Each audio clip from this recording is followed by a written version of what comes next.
Buenos días, buenas tardes, buenas noches, queridos hispanos. Estamos aquí empezar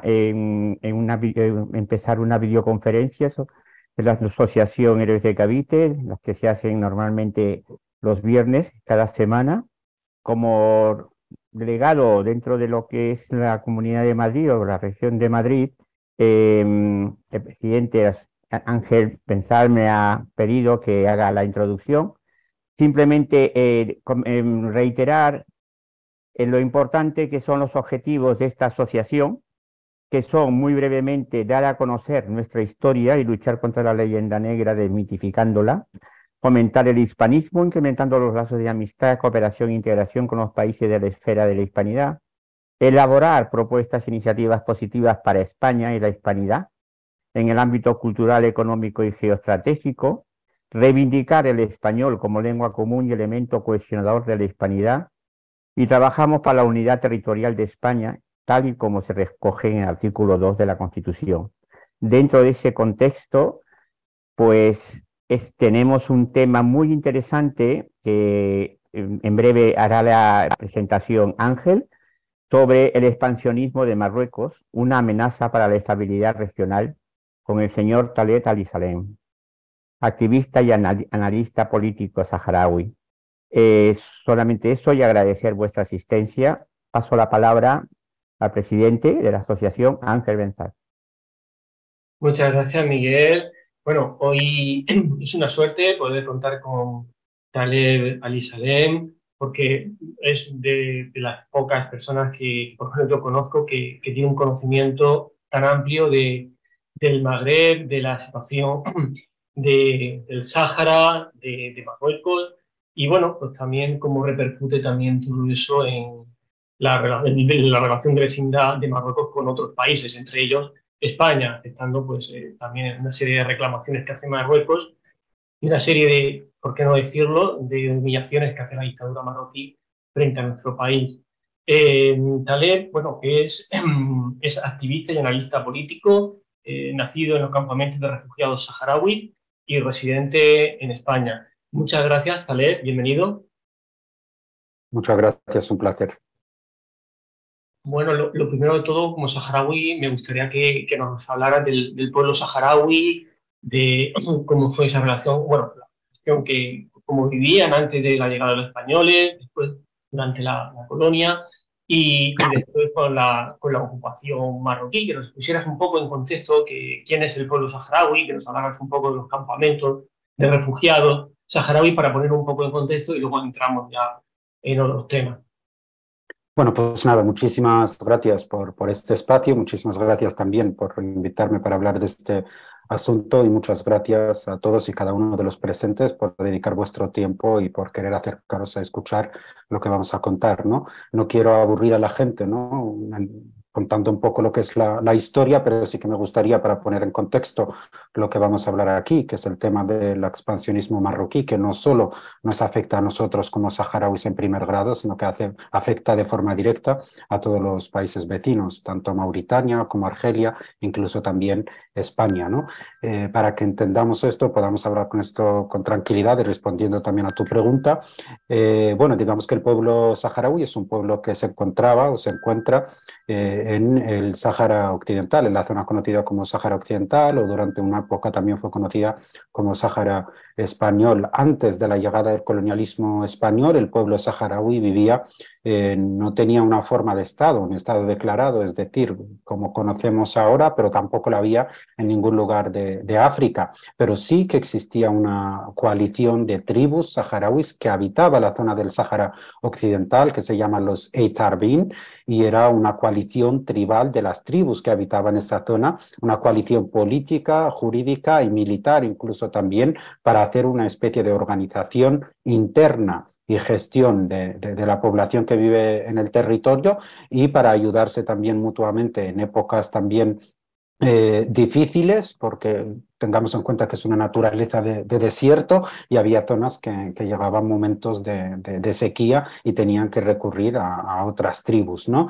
Había una cooperación económica para que haya una estabilidad económica de esta población, pero también había una cooperación militar para luchar contra las posibles invasiones del sultanato de Marruecos que teníamos en el norte o el sultanato de Chenguit, lo que se conoce como Mauritania, que tenemos al sur. Incluso hay registro de algún combate anterior al colonialismo español entre esta organización tribal que habitaba el Sáhara Occidental con enemigos externos.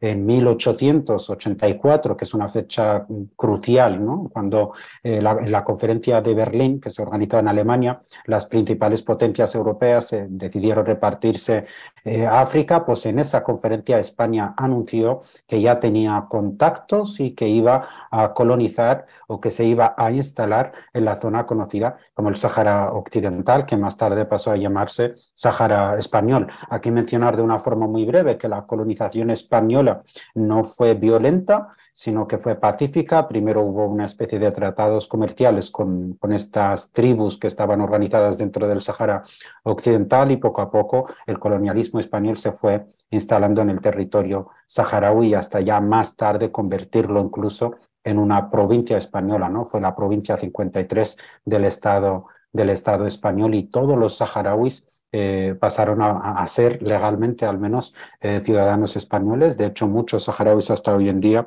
siguen manteniendo el DNI español. Decía un ministro francés, ¿no? que fue ministro de Exteriores en los años 80 del gobierno que hubo en Francia, en una intervención, que el Sáhara Occidental es el territorio más fácil o el territorio más atractivo para ser invadido, porque era un territorio muy rico, con muchas riquezas y con poca población.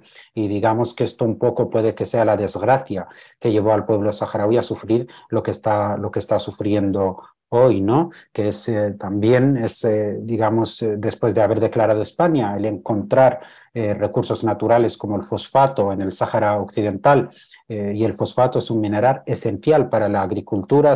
De ese fosfato se hacen los fertilizantes, también se utiliza para distintos usos nucleares y es un material comprado, un mineral comprado por todo el mundo. Pues date cuenta que se ha descubierto que el 75% de reservas de fosfatos de todo el mundo se concentra en el Sáhara Occidental, es decir, en el resto del mundo está repartido el 15% de fosfatos en el mundo y el 75% está en el Sáhara Occidental. También se ha detectado petróleo, hidrocarburos de fácil extracción, minas de oro y otros materiales de gran importancia, ¿no? Otros minerales de gran importancia, lo que España empezó a explorar y a explotar, perdón, a finales de los años 60 y lo que también predispuso a un reino marroquí muy pobre, recursos naturales, a empezar a reclamar este territorio como propio. Digamos que llegados a un punto y viendo que el territorio era demasiado rico, Mauritania, nuestro vecino del sur, también empezó a reclamar el territorio. Así que nos encontramos ante esa situación de que el territorio estaba colonizado por España, era una provincia española, era el Sáhara español, España tenía acto de presencia, es decir, no solo era algo simbólico, sino que había población española que vivía y convivía con la población saharaui en las distintas ciudades. De hecho, las ciudades saharauis tenían algunas de ellas nombres españoles, como Dakhla, como la conocemos nosotros, que durante la época de colonialismo español se llamó Villa Cisneros, ¿no? Incluso hasta hoy en día se sigue poniendo en los mapas como Villa Cisneros en muchos mapas, ¿no? Por lo cual era una, entre comillas, integración hasta cierto punto completa, ¿no? de la fuerza colonial con los colonizados. Y por otro lado teníamos a dos fuerzas ocupantes que reclamaban el Sáhara como propio. ¿Qué pasa? Que a finales de los años 60, a principios de los 70, empiezan a hacer un movimiento nacionalista saharaui que ni quería ser marroquí, ni quería ser mauritano, ni quería al colonialismo español en territorio saharaui, sino que reclamaba la libertad y la independencia. ¿Por qué esto, no? Yo creo que a mucha gente hoy le podría costar, incluso podría poner muchos interrogantes sobre que exista este tipo de movimientos, ¿no? Muchos me preguntan, si vivíais bien con los españoles, ¿por qué os habéis rebelado, ¿no? Yo creo que en ese contexto de los años 70 y teniendo en cuenta que todo prácticamente prácticamente toda África, llevó un proceso de liberación a través de movimientos de liberación, a través de la población organizada militar y políticamente que luchó contra las fuerzas coloniales, y teniendo en cuenta que prácticamente toda África se había independizado y se había descolonizado del colonialismo, solo quedaba el Sáhara Occidental, donde las Naciones Unidas le pedía a España una descolonización. Entonces, digamos que el año 73 fue clave porque el pueblo saharaui fundó el Frente Polisario, que es un movimiento de liberación, que es un movimiento político y armado que pretendía luchar contra todas esas fuerzas que se querían imponer en el Sáhara Occidental, incluido también el colonialismo español, que ya años antes había reprimido a la población, que salió de forma pacífica pidiendo la independencia, y digamos que esa represión que utilizó el colonialismo español contra la población saharaui, la intifada conocida como Zimler, ¿no? que muchos historiadores también han escrito sobre ella, ¿no? que fue liderada por un líder nacionalista saharaui, completamente, con un mensaje completamente pacífico, que pedía negociar con España la fundación de un Estado que en un principio tenga una soberanía entre España y los saharauis. Pero Mohamed Basiri fue detenido por las autoridades españolas, desaparecido hasta hoy en día. Incluso en la España democrática, los saharauis seguimos pidiendo saber el paradero de Mohamed Basiri, que fue secuestrado a principios de los años 70. Pero el gobierno español o el Estado español sigue diciendo que eso forma parte de los secretos de Estado, y hasta el día de hoy no sabemos cuál fue el paradero del primer, digamos, líder nacionalista saharaui, y obviamente todas las personas que salieron a apoyarle fueron reprimidas. Esto llevó, como digo, a la parada importante, el 73, donde ya nació el Frente Polisario como no solo un frente político y pacífico, sino también un frente armado que estaba dispuesto a luchar contra el colonialismo y también mandar un mensaje a las fuerzas vecinas, que eran Marruecos y Mauritania, y decir, aunque España no defienda este territorio, aquí hay una población organizada, política y armamentísticamente que va a luchar, ¿no? No sé si me estoy extendiendo mucho.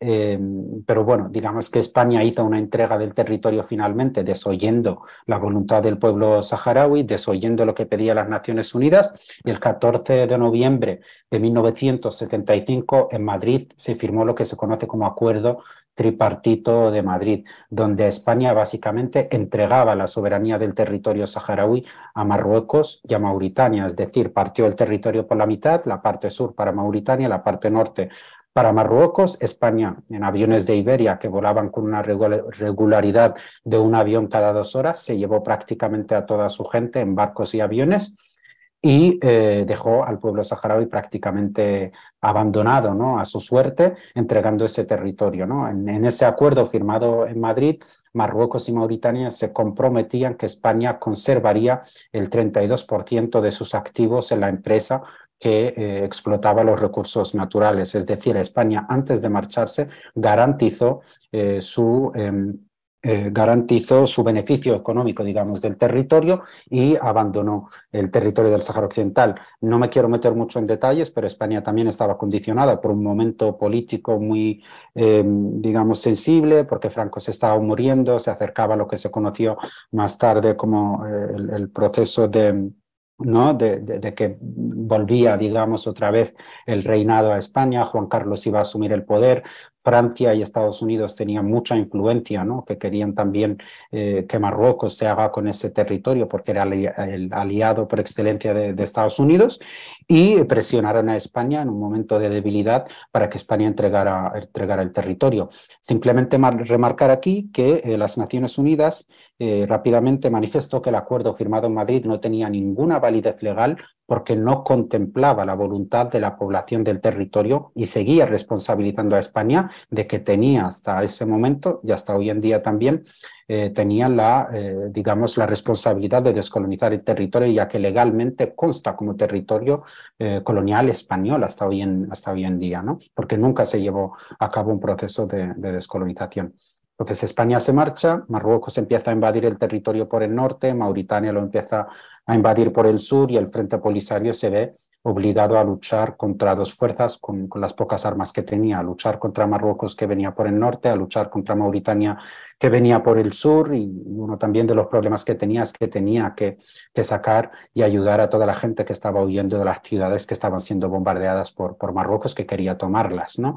Miles de personas se vieron obligadas a huir a Argelia, a refugiarse en Argelia esperando que llegue una solución. Parte de mi familia, en los que se encuentra mi madre y mi abuela, tuvieron que huir, ¿no? Dejar su ciudad natal y huir a Argelia para establecerse en unos campos de refugiados, esperando que la solución llegue en unos días, quizás una semana, pero bueno, han pasado casi 50 años y aquí seguimos, ¿no?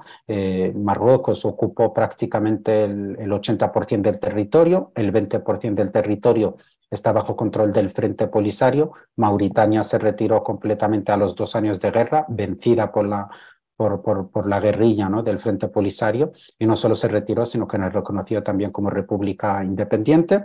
Y este es el escenario. Las Naciones Unidas lo sigue considerando hasta hoy en día un territorio español pendiente de descolonizar y pide cada año una descolonización. Marruecos ocupa el 80% del territorio, el Polisario tiene liberado el 20% del territorio, y los campamentos de refugiados ahí siguen, con miles de personas también esperando una solución. La otra parte del pueblo saharaui sigue en la zona ocupada, viviendo bajo la ocupación marroquí, o los que estamos en la diáspora, que estamos en España o en otros países, pues eso, en un proceso de lucha que continúa hasta hoy en día por lograr esa independencia y esa descolonización. Espero haber resumido y no haberme extendido mucho. No, perfecto, Caleb. La verdad es que en Marruecos, cada vez que hay una situación de debilidad de España, sabe aprovecharla muy bien. Hay un momento en el que no había gobierno y bueno, pues, un gobierno en bambalina, pues, se suele decir, y lo aprovechó para sus propios intereses a costa, claro, de España y del pueblo saharaui. ¿Cómo era la relación entre la población civil saharaui y los españoles? ¿Cómo era el día a día, ¿no? El ir a comprar, el ir a un parque, el encontrarse en el trabajo? ¿Cómo era ese día a día entre la población? Bueno, aquí tenemos para entender cómo fue esta convivencia, tenemos que entender que España estuvo más de 100 años, ¿no? Los españoles estuvieron en el Sáhara más de 100 años, y estuvieron hasta hace muy poco, prácticamente, en comparación con otros procesos de colonización, estuvieron hasta el año 75, ¿no? Por lo cual las personas que han nacido y que han vivido en el Sáhara Occidental siguen viviendo o siguen vivas hasta hoy en día, ¿no? La convivencia, la verdad, es que fue muy bien, ¿no? Yo creo que prácticamente todos los saharauis, sobre todo yo que he nacido en los campamentos de refugiados, y he visto a mis familiares que nacieron bajo bandera española y convivieron con los españoles en el Sáhara, me extraña mucho que, teniendo España casi la responsabilidad completa del conflicto que seguimos sufriendo hasta hoy en día, me llama mucho la atención que no había un sentimiento, no había un resentimiento, un sentimiento de odio hacia los españoles o hacia España, sino que había mucho cariño. En los colegios en el Sáhara Occidental, bueno, en los campamentos de refugiados, en los colegios siempre nos han enseñado español. La República Saharaui, que hemos declarado en el año 76, porque nos hemos declarado como un Estado independiente, actualmente reconocido por más de 80 países en el mundo y por la Unión Africana. También tenemos establecido en nuestra Constitución que el español es nuestro segundo idioma oficial. Prácticamente todos los saharauis hablamos español, y yo recuerdo, pues eso, que todo lo que me cuentan es que hubo una convivencia muy pacífica. Hablo de la población, ¿no? De lo que es la población civil, y hubo una muy buena convivencia. De hecho, había iglesias en el Sáhara Occidental al lado de las mezquitas, y nunca jamás hubo ningún tipo de problema. De hecho, hay una lucha por parte de los saharauis que viven en las ciudades ocupadas por Marruecos, una lucha por mantener las iglesias que dejó el colonialismo español en ciudades como Laayoune, como Dakhla o como Bojador, porque Marruecos intentó en más de una ocasión derribar esas iglesias que quedaban como señal de la presencia española, y hay un fuerte movimiento de saharauis que lo considera parte de su historia y que cuida y que protege a esas iglesias, ¿no? Como te digo, yo crecí en los campamentos de refugiados y crecí escuchando como un tío mío siempre ponía cassettes, ¿no? De Julio Iglesias, de Perales, ¿no? Y que era algo con el que él había crecido, ¿no? Algo que había escuchado siempre en lo que era el Sáhara español. También conozco muchos casos de saharauis que han venido muchos años después aquí a España a reencontrarse con los amigos con los que había ido al instituto y simplemente remarcar, pues eso, que realmente hay una relación directa entre la sociedad saharaui y la sociedad española. Y como curiosidad contar que el juez Marchena, que actualmente es juez de lo penal, también creció y estudió el instituto en el Sáhara, ¿no? Esto lo leí hace poco en una entrevista que lo hicieron porque su padre, bueno, sus padres vivían en el Sáhara y pasó la época de instituto en el Sáhara, ¿no? Yo conocía la parte saharaui, que no había resentimiento, que había mucho cariño hacia la población española y que sentían mucho, ¿no? Cómo había acabado todo o que España haya tomado esa decisión a nivel gobierno, pero me llamó mucho la atención que también en los últimos años, sobre todo después de apariciones mediáticas que he tenido en los principales medios y demás, me haya contactado gente española que nació en el Sáhara y que compartía también ese cariño, ¿no? Hacia los saharauis, incluso en alguna llamada de algunas personas que habían nacido, españolas, que habían nacido en el Sáhara español en aquel entonces, me decían es que nos encantaría volver, incluso morir allí, ¿no? Si no fuese un territorio ocupado, y todos me hablaban con muchísimo cariño de esa época. Nunca hubo realmente un problema, digamos, de no integración, ¿no? Sino que fue una integración completa, ¿no? Y yo creo que eso fue muy positivo, no solo para el pueblo saharaui, sino también para el colonizador español, ¿no? Pues muchas gracias. A ver, ahora, digamos, esos españoles se fueron y han llegado otros colonos marroquíes, auspiciados lógicamente por el gobierno. No sé si también llamar una sustitución poblacional, en el sentido de que muchos saharauis fueron expulsados a los campamentos de refugiados.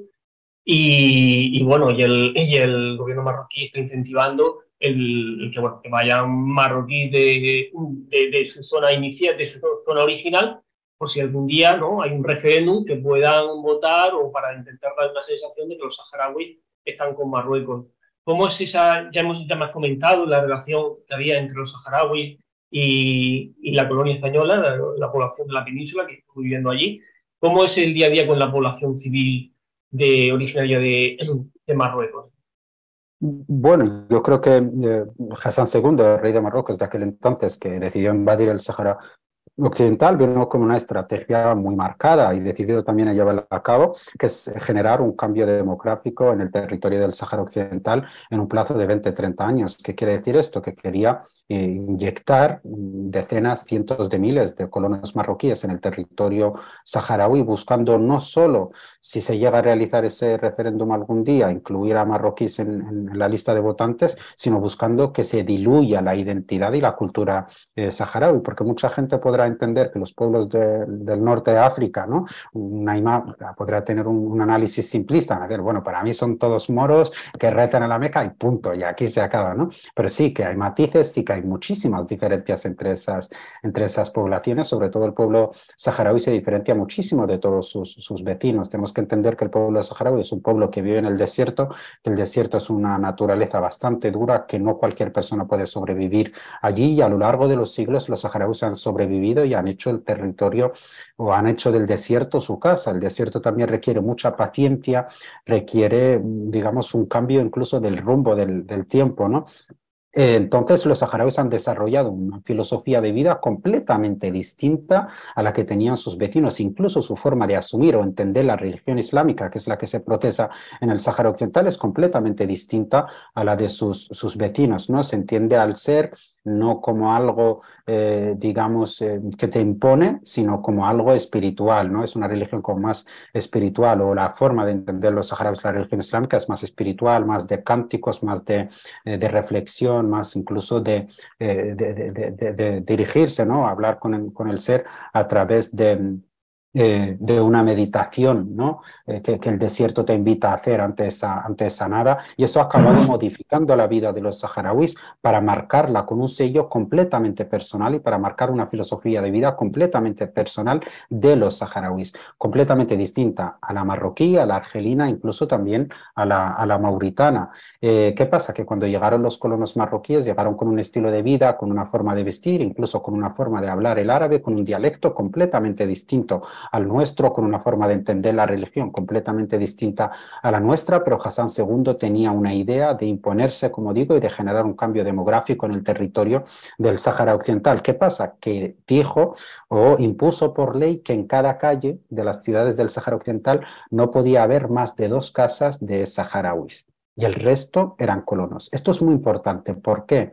Porque lo que quería hacer es que con el paso del tiempo, esos saharauis que tienen todos sus vecinos marroquíes, que practican la forma de religión marroquí, que hablan el dialecto marroquí, que visten la ropa tradicional marroquí, con el tiempo, cuando esos saharauis tengan sus hijos, que crezcan con vecinos marroquíes y que se acaba diluyendo su identidad saharaui en esa ola, digamos, de colonos que el rey de Marruecos introdujo en el Sáhara. Esto obviamente apoyado por un sistema educativo, que son los colegios que hay ahí, que desde muy pequeños se les enseña el Sáhara es marroquí, viva el rey, y las típicas cosas que se suelen enseñar en Marruecos, ¿no? Y digamos que es un sistema que ha sido muy feroz para eliminar la identidad saharaui, pero los saharauis que viven bajo ocupación supieron, de algún modo, yo creo que casi hasta milagroso, mantener esa identidad, ese sello identitario, y casi 50 años después mantener las generaciones que han ido naciendo con ese sello de identidad saharaui que les diferencia de los colonos marroquíes. Actualmente, y lamentablemente tengo que decir que los colonos son mayoría, es decir, los saharauis somos minoría en nuestra propia tierra, pero aún así mantenemos una resistencia desde dentro. Hablo casi de forma diaria con compañeros que viven en las zonas ocupadas, que siguen manteniendo una resistencia pacífica, que aprovechan cada oportunidad para lanzarle mensajes al régimen marroquí de rechazo a su ocupación, a su colonización y a sus colonos, ¿no?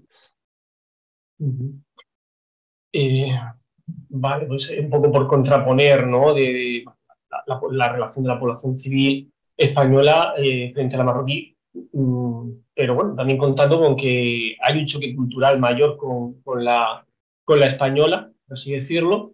Sin embargo, nos supimos integrar mejor todos, ¿no? En relación a la Liga Árabe, la Unión Africana y la Unión Europea. Empezamos a lo mejor, por ejemplo, por la Unión Africana. ¿Cuál es la relación? ¿Cuáles son los apoyos? ¿La Unión Africana está volcada con, con la causa saharaui? ¿O cómo está la relación con la Unión Africana? Y por otro lado, después hablar de la Liga Árabe, cuál es el posicionamiento de la Liga Árabe, y luego ya entraremos ya con más detalle con el tema de la Unión Europea. Bueno, aquí tengo que mencionar que cuando España, el Estado español, anunció la salida del último soldado español del Sáhara Occidental, que fue, digamos, unos meses después de la Marcha Verde, porque se quedó un número reducido de soldados españoles que estaba entregando de forma física la soberanía del Sáhara a la ocupación marroquí.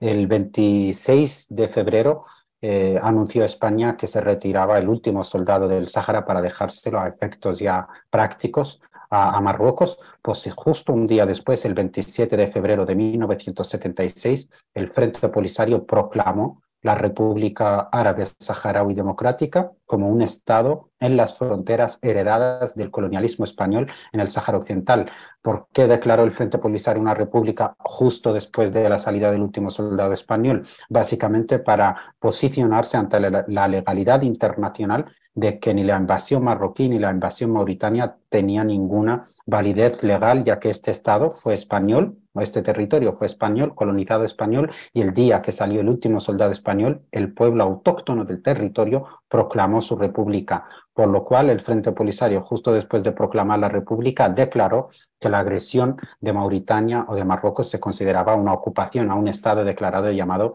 la República Saharaui. Ahora ya procedo a responder a tu pregunta. Justo después de declararse la República Saharaui, el 27 de febrero del 76, Madagascar fue el primer país en reconocerlo como Estado independiente. Luego ya empezó Libia, Argelia, Mauritania, países de Latinoamérica como México, países al otro lado del mundo como la India, Pakistán, Siria, empezaron a reconocer a la República Saharaui. Actualmente contamos con más de 80 países en el mundo que nos reconocen como Estado. La Unión Africana, como organismo continental, nos reconoce como Estado de pleno derecho. De hecho, somos Estado miembro fundador. Y la paradoja aquí es que la Unión Africana nos reconoce como Estado, también reconoce a Marruecos como Estado, pero reconoce a Marruecos en sus fronteras heredadas del colonialismo y a la República Saharaui en sus fronteras heredadas del colonialismo, por lo cual no reconoce la soberanía de Marruecos sobre el territorio que ocupa. Sin embargo, Marruecos está dentro de esta organización y se sienta en una misma sala en las cumbres africanas. El rey de Marruecos se sienta al lado del presidente de la República Saharaui, secretario general del Frente Polisario, Brahim Ghali, por lo cual aquí podemos encontrar también esas contradicciones que tiene Marruecos, que es por un lado negar nuestra existencia como pueblo, como Estado, pero luego convive con nosotros como un Estado. De hecho, nos reconoce como Estado dentro de la Unión Africana. En cuanto a la Liga Árabe está compuesta por una mayoría de países que son monarquías, y digamos que, bueno, esto es más complejo, ¿no? Nos meteremos en otro tema, pero de una forma muy resumida, digamos que el mundo árabe se divide en dos bloques, ¿no? Está el bloque de las monarquías y el bloque de las repúblicas, ¿no? El bloque de las monarquías, digamos que tiene con muchísimo más poder dentro de la Liga Árabe, por lo cual hay un cierto apoyo a Marruecos en sus posiciones. No reconoce a la República Saharaui como un Estado árabe más dentro de la Liga, pero tampoco reconoce que Marruecos tenga soberanía sobre este territorio. Es decir, reconoce lo que dice las Naciones Unidas, que es un territorio en disputa pendiente de descolonizar. En cuanto a la Unión Europea, también reconoce a lo que dice las Naciones Unidas, no reconoce, por supuesto, la soberanía de Marruecos sobre el territorio, y reconoce lo que dice las Naciones Unidas, que es un territorio todavía colonia española, porque todavía, esto es muy importante, y los libros de historia y los medios de comunicación hablan muy poco de esto, pero todavía se sigue considerando al Sáhara territorio español pendiente de descolonizar, que es lo que reconoce la Unión Europea. Pero aquí voy a hacer un matiz. Que la Unión Europea no reconoce el Sáhara como marroquí, pero firma acuerdos con Marruecos donde se incluye al Sáhara Occidental para la explotación de sus recursos, y le da a Marruecos, la Unión Europea, millones y millones a cambio de explotar los recursos naturales del Sáhara Occidental, ¿no? Esto ha sido llevado a los tribunales europeos por el Frente Polisario, y el Tribunal Europeo le ha dado la razón al Frente Polisario y le ha exigido a la Unión Europea que tiene que firmar los acuerdos con Marruecos comerciales que solo se limiten al espacio terrestre y marítimo reconocido de Marruecos. El Sáhara Occidental no pertenece a Marruecos. Y la sorpresa aquí es que España, el Estado español, sobre todo el gobierno socialista, llevó los abogados del Estado para presentar un recurso ante los tribunales europeos para defender a Marruecos y decir que no, que se tenían que seguir explotando los recursos saharauis y pagando a Marruecos esas ganancias, ¿no?, que le genera a Marruecos esa explotación millonaria de los recursos robados del Sáhara Occidental. Y a finales de este año estamos esperando la sentencia definitiva, que ya no acepta recurso y que, según todos los indicios, va a seguir a la primera, es decir, volver a reiterarse en que ese territorio no pertenece a Marruecos, y que por muchos recursos que intente hacer el gobierno español a favor de Marruecos, la Unión Europea se debe limitar a firmar acuerdos con Marruecos en su territorio y espacio marítimo reconocido. Bueno, voy a incidir sobre sobre la Unión Africana. Entiendo que vosotros lleváis el idioma español a la Unión Africana, ¿no? Se habla gracias a vosotros y a Guinea Ecuatorial. Vosotros hacéis también ahí está luchando porque en los campamentos de refugiados se ponga un Instituto Cervantes, ¿no?, en esa línea, en defensa de esa cultura común que compartís con 500 millones de personas, ¿no?, y hispanoamericanos, sobre todo hispanohablantes. Bueno, volviendo a la Liga Árabe, no sé, ellos tienen una posición muy marcada respecto al tema de Palestina y la vergüenza del muro que ha construido Israel, y eso está en los telediarios, sale a menudo, muy habitualmente. Hay mucho rechazo en el mundo musulmán hacia ese muro de la vergüenza, ¿no? Luego también se oye mucho en la prensa el muro de que hay entre el muro de Trump, ¿no? Bueno, ya existía antes de Trump, ¿no? El muro entre Estados Unidos y México, pero no se habla nada del muro que ha construido en Marruecos bueno, para dividir, para asfixiar a la población saharaui y separarla de los campos de refugiados, ¿no? ¿A qué se crees que se debe esa demagogia, ¿no? Esa diferente vara de medir?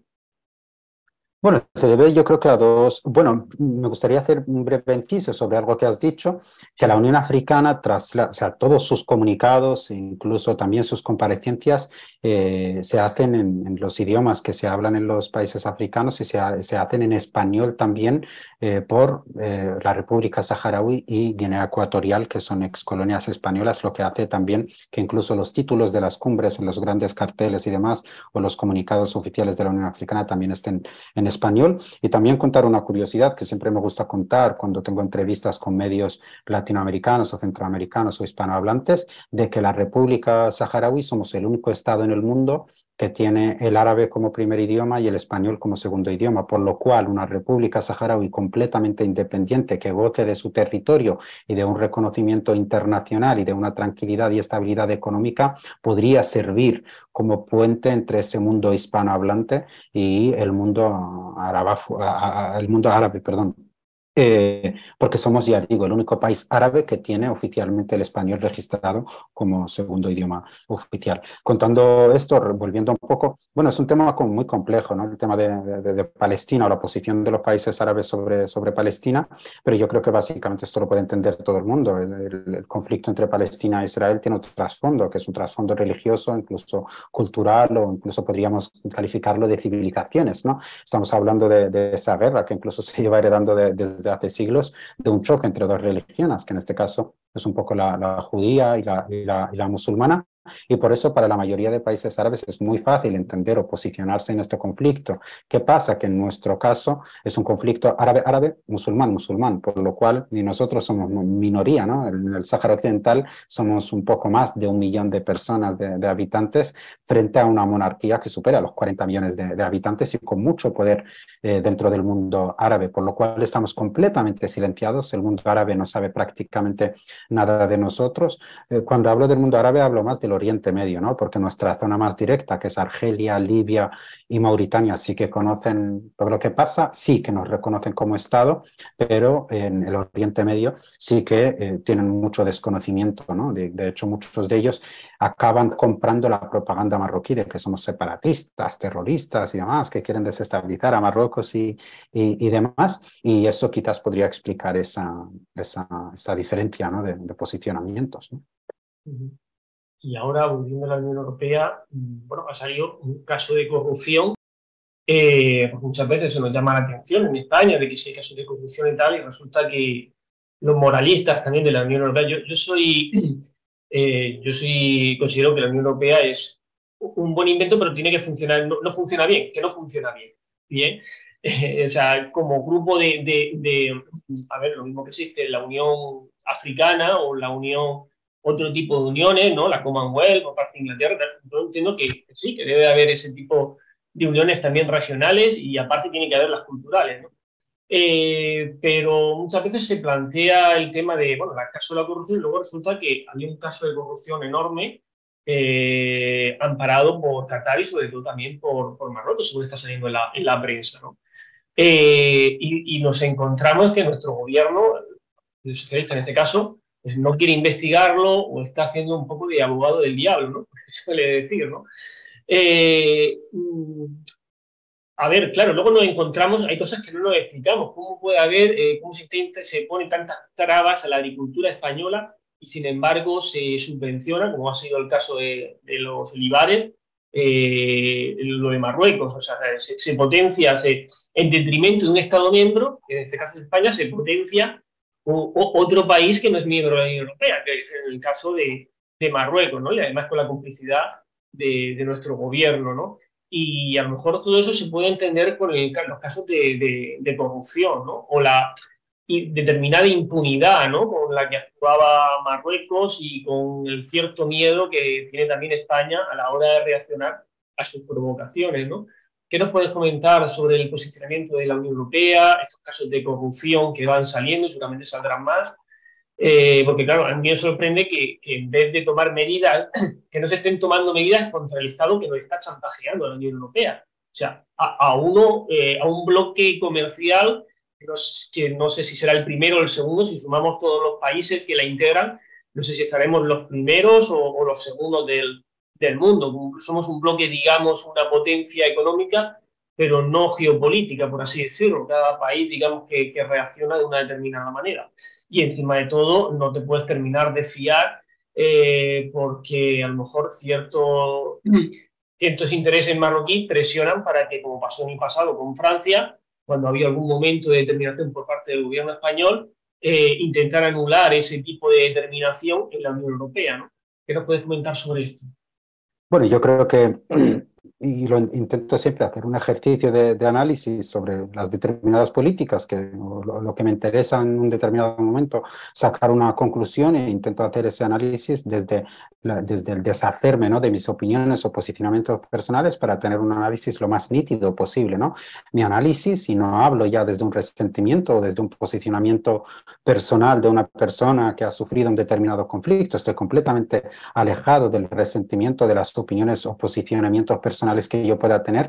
Mi opinión nítida y en un análisis largo y profundo sobre lo que es la Unión Europea como organismo continental es la palabra hipocresía. Yo creo que ahí se podría resumir perfectamente todo, ¿no? Yo creo que incluso se podría hablar de que está completamente tomada, ¿no? Esto también bueno, es otro asunto completamente distinto, pero bueno, hasta cierto punto, en ciertos aspectos la Unión Europea ha dejado ver o ha dejado entrever que es simplemente, digamos, la punta de lanza que utiliza Estados Unidos en determinados momentos, ¿no?, llegando a perder casi todo el peso que podría tener. En el caso de Marruecos, Marruecos utiliza un método mafioso, ¿no?, en lo que se conoce como los casos de sobornos que utilizó el régimen marroquí dentro de la Unión Europea, en la que estarían, según publica la prensa belga, estarían involucrados más de 60 eurodiputados, europarlamentarios de distintos países, el 90% de ellos socialistas, pertenecientes al Partido Socialista. Estos sobornos que ha utilizado también Qatar, pero ha utilizado Qatar por un sistema ya instalado por el régimen marroquí que tenía absolutamente tomado las instituciones europeas a través de esta red mafiosa, ¿no?, que Marruecos ya ha demostrado en más de una ocasión que su forma de funcionar no es la de propiamente un Estado que funciona respetando, digamos, esos acuerdos internacionales en los que se suele basar la diplomacia internacional, sino que Marruecos tiene un método de funcionar más propio de una mafia, y esto en España se conoce muy bien porque cada 2 por 3 está chantajeando con la migración o está chantajeando con la materia, la información en materia de terrorismo, es decir, voy a cortar ese flujo de información y demás. Y lo que se ha desvelado es que Marruecos tenía instalada una red, ¿no?, de compra de voluntades dentro de la Unión Europea, que es la que llevó a que se aplique los acuerdos comerciales entre la Unión Europea y Marruecos, que se apliquen al Sáhara Occidental, incluso siendo reconocido internacionalmente por la ONU y por los organismos jurídicos internacionales que el Sáhara no pertenece a Marruecos. Pero digamos que esas presiones que hizo Marruecos y esa compra de voluntades y sobornos hizo que se hiciera la vista gorda y se acabe incluyendo durante tantos años al Sáhara Occidental como territorio marroquí, y Marruecos se acabe beneficiando de la venta de los recursos saharauis, ¿no? Por supuesto, el Frente Polisario ha tomado sus medidas legales y está, incluso yo creo que podremos más adelante pedir una indemnización por todos los años que ha estado la Unión Europea explotando nuestros recursos naturales y pagándole a Marruecos por un territorio que no le pertenece, incumpliendo sus propias sentencias.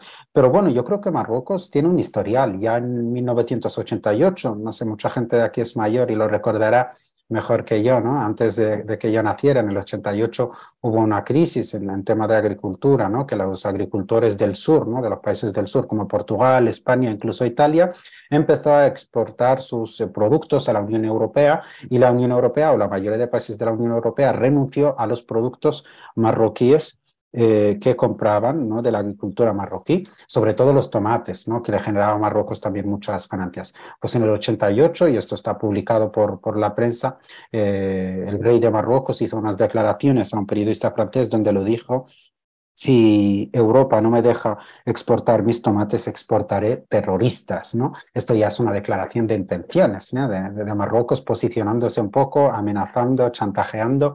En el año 2021 hemos visto como la Unión Europea condenó por primera vez en la historia a Marruecos por, y cito literalmente, utilizar a las personas migrantes como hoja de presión política. Esto es muy grave, ¿no? Porque no lo estoy diciendo yo, que se pueda decir, no, es que es un saharaui enfadado porque le han invadido la tierra. No, no, es que lo está diciendo un organismo como la Unión Europea, está diciendo que Marruecos utiliza la migración como hoja de presión política, como lo que pasó en Melilla, de abrir las fronteras en Ceuta y Melilla y lanzar a 10.000 personas en un mismo día. Esto es muy grave, ¿no? Y aquí podemos ver otro ejemplo de actuación mafiosa, ¿no? Que es un Estado que no está respetando las reglas internacionales, sino que está utilizando métodos mafiosos para presionar. En el año 2002 hemos visto también cómo se reveló que el gobierno de Marruecos ha estado espiando al presidente Sánchez y a la mayor parte de su gobierno, a activistas, a periodistas como el periodista Ignacio Zembrero del Confidencial, les está espiando y ha descargado información de sus móviles a través del programa de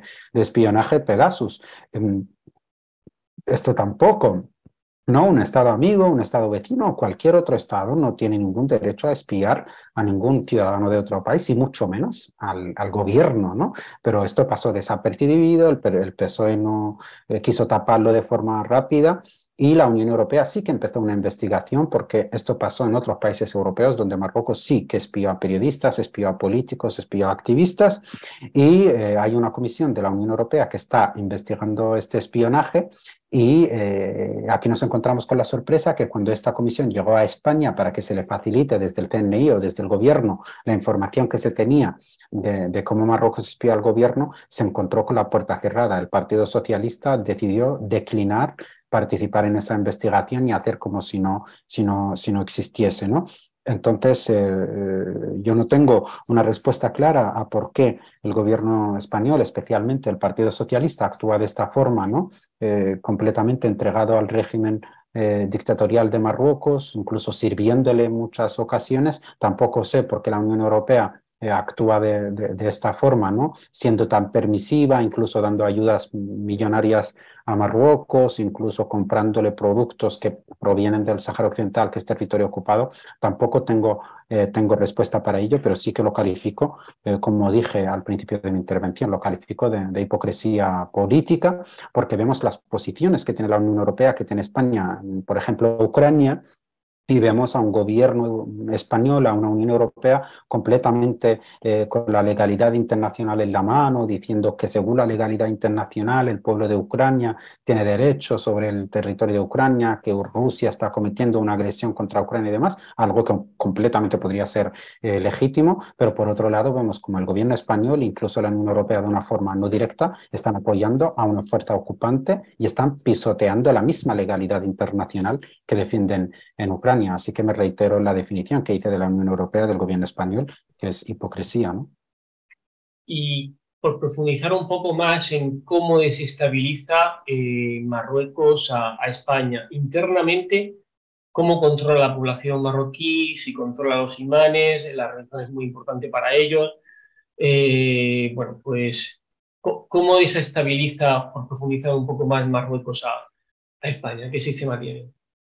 Bueno, Marruecos tiene un modo de proceder, ya lo he explicado, no solo en España, sino también en España, por supuesto, lo tiene mucho más fuerte, pero también lo tienen otros estados europeos donde hay mucha migración marroquí. Tiene un modo de proceder, como he dicho antes, mafioso, completamente de mafia, ¿no? De un estado propiamente respetable. El régimen marroquí establece a través de sus colonias, ¿no? A través de sus migrantes en España o en otros países, establece un sistema que a través de las mezquitas, a través de la religión, mantiene a la población completamente unida, primero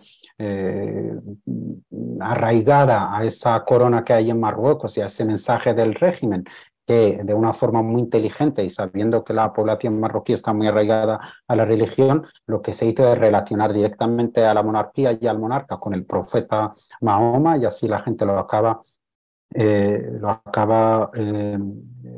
digamos, relacionando o lo acaba incluso percibiendo no como un poder político, sino como un poder espiritual, casi algo parecido para los cristianos como el Papa, ¿no? Como algo divino casi, ¿no?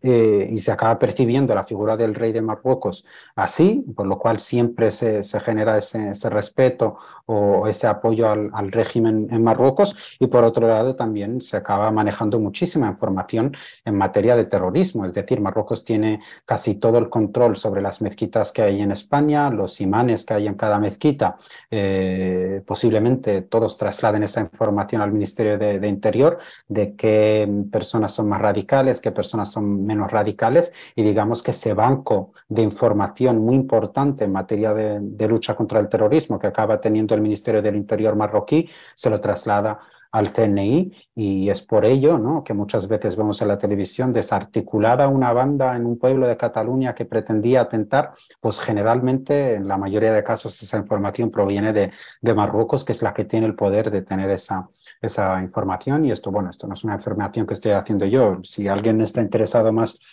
en investigar este sistema que tiene instalado Marruecos en España, pero no solo en España, en otros países europeos, a través de las mezquitas, les invito a leer un artículo que está publicado en El País del año 2011, publicado por el periodista Ignacio Zembrero, que se titula Marruecos utiliza la religión para controlar a sus migrantes en España. Está fechado en el año 2011 y está 4 de junio del 2011, está publicado en El País, y es un amplio artículo muy interesante que se basa en un informe del CNI donde se hablaba directamente de que Marruecos utilizaba la religión, utilizaba las mezquitas, las asociaciones culturales y religiosas para mantener un poder y terminar utilizando esa migración que tiene a favor siempre de sus pretensiones y de su estrategia política. De hecho, creo que había me parece que eran las declaraciones del presidente del Senado marroquí o un alto cargo que se le escapó, dijo realmente lo que querían hacer, después se captó porque no era demasiado evidente, pero dijo que su objetivo era controlar a través de la población migrante, creo, o ahora me rectificarás tú si no es así, o me precisarás un poco más, controlar, interferir en España, ¿no?, en las elecciones en España, ¿no? No sé si te acuerdas, si puedes comentar un poco más sobre esa noticia, que ahí se le escapó, luego intentó un poco decir que había dicho otra cosa, pero se le escapó realmente cómo piensa el núcleo de poder alrededor del rey. Sí, lo que dijo, las declaraciones son de hace un mes o 2 meses, lo que hacía es invitar a la población marroquí residente en España a introducirse en las instituciones y en los partidos políticos para entrar a las instituciones, ¿no? Porque Marruecos sabe que teniendo esa población tan arraigada al régimen, ya sea utilizando la religión, utilizando la cultura, utilizando lo que se pueda utilizar, el hecho de que estas personas migrantes lleguen a puestos de poder, puede que trabajen de alguna forma directa o indirecta para el régimen de Marruecos tarde o temprano. Lo que decía el presidente del Parlamento marroquí es que invitaba a los marroquíes a introducirse, ¿no?, a integrarse dentro de los partidos políticos españoles, ¿no? Entonces, pero bueno, esto tampoco, yo creo que debería ser sorpresa para nadie. Esto lo hemos visto casi siempre, hemos visto como miembros del Partido Socialista que son de origen marroquí declaraban que Ceuta y Melilla debía volver, entre comillas, a ser marroquí. Hemos visto también como la mujer del ex portavoz del Partido Popular se descubrió, ¿no?, por la prensa que, bueno, la exmujer, bueno, la mujer, creo que siguen casados, la mujer del ex portavoz del Partido Popular es una mujer marroquí con la que está casado este señor, y se descubrió por la prensa, luego fue publicado y demás, que llevaba años trabajando, trasladando información de lo que hacía su marido, que era portavoz del Partido Popular, trasladaba esa información a los servicios de inteligencia marroquíes. También hace poco en Francia saltó, ¿no?, digamos, a la prensa y a los titulares el caso de un periodista de origen marroquí que llegó a ser uno de los presentadores más conocidos en Francia, ¿no? Llevaba muchísimos años en Francia, estaba completamente integrado, conocido, era un periodista muy conocido, tenía un programa de máxima audiencia sobre política. Pero este señor siempre introducía de una forma directa o indirecta propaganda pro-marroquí, pro-invasión de Marruecos al Sáhara Occidental, y se acaba de descubrir que ese señor también trabajaba para los servicios de inteligencia marroquíes, por lo cual yo creo que la estrategia de Marruecos siempre ha sido clara, ¿no? El enemigo, por lo que parece, lo tenemos dentro. yo te sigo por Twitter y recomiendo a todos los compañeros que te sigan, porque esta parte tú precisas mucho y además a veces utilizas la ironía, ¿no? Es algo que utilizas bastante bien, ¿no? La ironía o de desmascarar, ¿no? Esa demagogia que utilizan de diferentes gobiernos o instituciones. A mí me llamó la atención uno que pusiste, que hacía referencia a que, bueno, la izquierda en España abrazaba a los niños saharauis, hacía fotos con los niños saharauis, pero luego votaba a favor de que Marruecos fomentara ese drama sobre esas familias saharauis, ¿no? Cuéntanos un poco más la relación y cómo ha cambiado la izquierda bueno, en fin y al cabo, hasta hace muy poco todos los partidos políticos, excepto el que estaba en el gobierno, apoyaban la causa saharaui, pero ahora hemos visto ya que hay antes había, digamos, el statu quo, por así decirlo, pero ahora mismo hay una decantación por parte de nuestro gobierno, se han decantado completamente hacia el lado marroquí, y ya no tienen esa posición, digamos, intermedia que hasta ahora mantenían los gobiernos de España en mayor o menor medida, ¿no? Ahora, digamos bueno, se han quitado un poco la careta. ¿Cómo es la relación de la izquierda con el pueblo saharaui ahora mismo? Respondiendo un poco a tu pregunta, ya claro, esto es una opinión personal de una persona que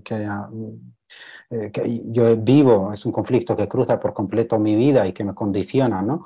a estar entregado a esta lucha. Fíjate, soy un joven, ¿no? Soy muy joven, ¿no? Y un viernes por la tarde, en vez de estar tomando algo, ¿no? Con mis amigos, estoy aquí haciendo una conferencia, pero yo creo que es algo que condiciona por completo mi vida.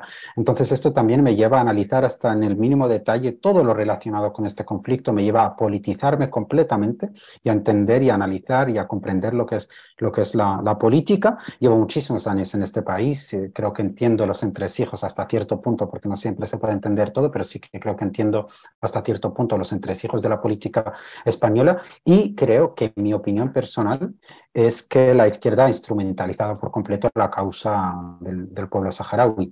Por una parte, desde la derecha, obviamente no hemos tenido nunca ningún tipo de apoyo ni de reconocimiento. Los gobiernos de derecha, su posición siempre ha sido clara, ¿no? Se han llevado bien cuando han estado en el poder con Marruecos, empatía cero con el pueblo saharaui, por lo cual de quien no te promete nada no te esperas nada, ¿no? Pero sin embargo, de la izquierda sí que siempre hemos tenido un discurso, ¿no? Como muy cercano a la causa saharaui, muy por el Sahara libre, muy por luchar por los derechos del pueblo saharaui, ¿no? Algo que siempre hemos sentido muy cerca, ¿no? Porque incluso en el año 76 Felipe González viajó a los campamentos de refugiados saharauis y dio un discurso muy emocional, ¿no? Que decía, está publicado en YouTube el discurso de Felipe González en los campos de refugiados.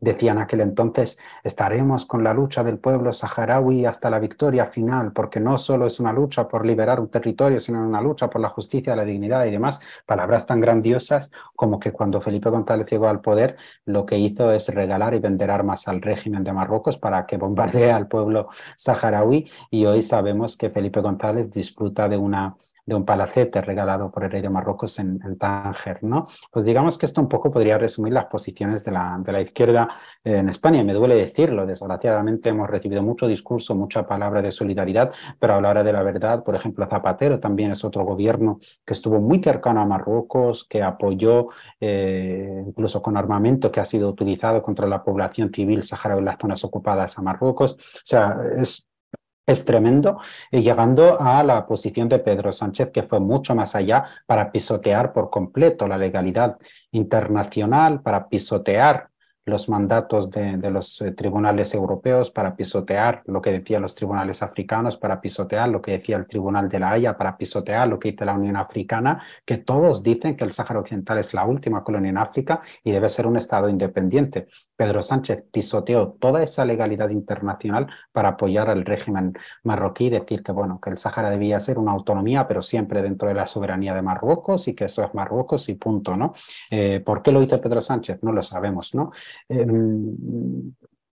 Aquí pasa una cosa muy curiosa, ¿no? Que yo hasta el momento no me sé explicar, que la otra parte del gobierno, que es Podemos, Unidas Podemos, hemos visto en Twitter y en declaraciones a la prensa de estábamos completamente en contra de que Pedro Sánchez reconozca a Marruecos en el Sáhara y que apoye a Marruecos en el Sáhara, porque eso es una ocupación, porque Marruecos no debería estar ahí. Ya, pero es que quien sigue sosteniendo a este gobierno para tomar estas decisiones sois vosotros, por lo cual hay una incongruencia en lo que es el discurso y los hechos. Hablan como si fueran un partido de oposición mientras ellos son los que sostienen a este gobierno. Si tan mal te parece lo que está haciendo Pedro Sánchez, si como decís, Pedro Sánchez condenó al pueblo saharaui a sufrir el genocidio marroquí, ¿qué hacéis en el gobierno, no?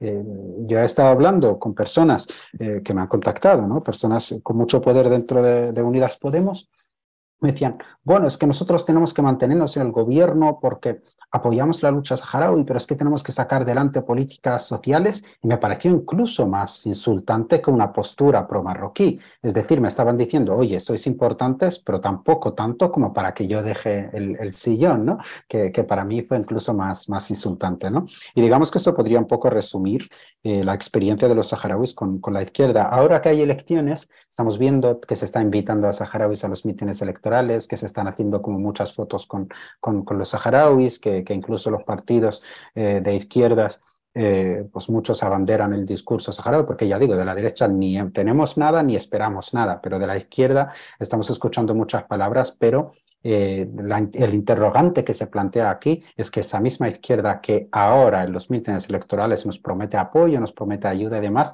es la misma izquierda que sostiene el gobierno a quien condenó a nuestro pueblo a sufrir la ocupación y el genocidio marroquí. Lo que para mí como saharaui me parece que me están tratando básicamente de imbécil, ¿no? Es un insulto directamente a mi inteligencia, ¿no? ¿Cómo fue? Hubo un momento en el que la situación entre España, digamos, y Marruecos fue muy tensa. Pasión por parte de Marruecos, a lo mejor de Perejil, a lo mejor no estaban tanteando por si después tomaban alguna medida en Ceuta y Melilla o en las aguas de Canarias.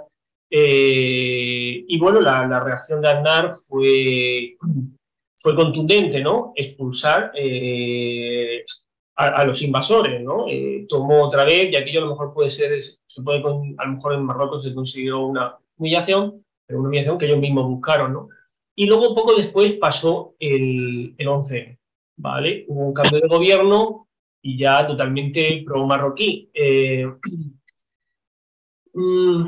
un tema delicado porque para decir algo aquí en la antena que se está grabando y a veces no se tienen a lo mejor las pruebas suficientes, pero muchas veces yo, por lo personal, muchas veces para saber quién ha sido, simplemente me tengo que preguntar, o para saber o quién puede haber sido, quién puede saber algo, solamente hay que preguntarse quién ha salido beneficiado, ¿no? Y a lo mejor por ahí nos acercamos. ¿Qué opinas de esto? ¿Cómo era la relación entre Aznar y Marruecos, el PP de aquella época, no el de esta época, sino el de aquella época? Y bueno, danos una opinión hasta donde tú consideres. Bueno, aquí tenemos que entender, para poder responder a esta pregunta, que en las Naciones Unidas se fundó una comisión que se llama la Cuarta Comisión de las Naciones Unidas para la Descolonización, que tenía una lista de países colonizados y que iba descolonizando, acompañando el proceso de descolonización de cada país. ¿Qué pasa? Que actualmente esa Cuarta Comisión que se dedica a la descolonización en las Naciones Unidas sigue existiendo, y como país colonizado en África únicamente tiene al Sáhara Occidental. Potencia colonial, España. O sea, las Naciones Unidas lo sigue considerando territorio español. Yo el año pasado, hace pocos meses, estuve en las Naciones Unidas, estuve en Nueva York, en la sede de las Naciones Unidas, en una reunión invitado para dar un discurso frente a esta comisión, que llama la atención, pero sigue considerando a España y sigue invitando a España para que ejerza su poder como potencia colonial de descolonizar. Es decir, España tiene la llave para finalizar la ocupación marroquí del Sáhara Occidental, simplemente asumiendo ante las Naciones Unidas, ante esa comisión, el papel que tiene. España, ningún gobierno de la democracia que pasó por la Moncloa nunca aceptó posicionarse ante esta comisión y descolonizar el territorio saharaui. Tal vez por miedo a Marruecos, por intereses personales, se lo puede buscar muchas explicaciones. Y ya respondo a tu pregunta. El único gobierno que estuvo muy cerca de presentarse ante la Cuarta Comisión para descolonizar el Sáhara Occidental fue el gobierno de Aznar. Y no por un amor hacia el pueblo saharaui o por una creencia en su causa, no, simplemente que después de pasar lo que pasó en el islote de Perejil y sentir realmente que el expansionismo marroquí era real y que se iba a producir tarde o temprano, no solo sobre el islote de Perejil, sino que posiblemente sobre Ceuta y Melilla, posiblemente sobre Canarias, incluso los más optimistas en Marruecos prometen recuperar Andalucía, ¿no? Digamos que Aznar dijo que si se ganaban las elecciones el Partido Popular se presentará ante la Cuarta Comisión de las Naciones Unidas para descolonizar el Sáhara Occidental, lo que Marruecos no podía permitir, ¿no? Por temor a que el Partido Popular llevara a cabo esa promesa, ¿no?, de ir a la Cuarta Comisión de las Naciones Unidas y tomar las acciones pertinentes para que se lleve a cabo por fin la descolonización y obligar a Marruecos a retirarse de allí, Marruecos tenía que evitar por A o por B que el Partido Popular llegue al poder, ¿no? Después, bueno, pues ya sabemos todos un poco lo que ha pasado. De repente hubo unos atentados en Madrid, Zapatero llegó al gobierno y demás, aunque las encuestas unos días antes decían todo lo contrario. Y bueno, yo creo que un poco la gente puede al final, cada uno podrá sacar sus conclusiones, ¿no? Sí, más que claras. ¿A ti te han perseguido? O sea, vives en España, un país democrático, donde se supone que tenemos que tener libertad de movimiento, de acción. ¿A ti te ha perseguido el gobierno marroquí o los intereses marroquíes en España como ciudadano? No sé si tendrás también la nacionalidad española. ¿Te ha perseguido? ¿Marruecos ejerce presión o... Sí, obviamente, o sea, Marruecos lo que quiere es que no se oiga, porque para ellos el discurso que ellos venden es que no existe pueblo saharaui y que lo que hay en el Sáhara Occidental es gente que quiere mucho al rey y quiere mucho a Marruecos y que eso es Marruecos. Nosotros, que somos los saharauis, somos los autóctonos de este territorio, los que luchamos por la independencia y que decimos, oye, aquí está pasando algo, Marruecos está ocupando este territorio, somos personas molestas. Los que hacen esto en la zona que ocupa Marruecos, pues tenemos miles de casos registrados que han sido encarcelados, torturados, las mujeres han sido incluso en muchos casos violadas sexualmente, también se han violado a hombres, asesinados, se les han inyectado todo tipo de enfermedades y demás, y los que estamos fuera de su alcance, es decir, yo estoy viviendo aquí y sí tengo la nacionalidad española porque mis padres, los dos, tanto mi padre como mi madre, nacieron bajo bandera española, tienen el DNI español, nacieron en el Sáhara español y curiosamente, pues eso, como la mayoría de saharauis siguen conservando el DNI español, que está la bandera española y pone Sáhara español, ¿no? Que me llama mucho la atención que esto no se trate mediáticamente, incluso yo que estudié aquí, no, en los libros de historia no aparece, ¿no? Pero mis padres siguen conservando el DNI del Sáhara español, por lo cual para mí no fue muy complicado recuperar, porque nosotros no, o sea, la ley de extranjería no se aplica a nosotros como extranjeros que adquieren la nacionalidad española. Nosotros recuperamos la nacionalidad española y no somos españoles por adquirir la nacionalidad española, sino que tenemos la nacionalidad española. Esto ya son términos legales, por algo que se conoce por origen, es decir, que tu origen es español, entre comillas, porque formamos parte de lo que se conoce como el Sáhara español, ¿no?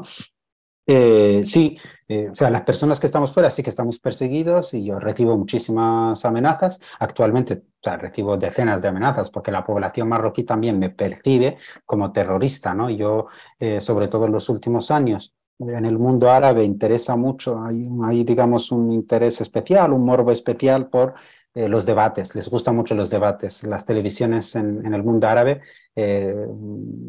emiten para los 22 o 23 países árabes, es decir, no hay un canal para cada país, o sí que hay un canal para cada país, pero que al final emiten para todos los países.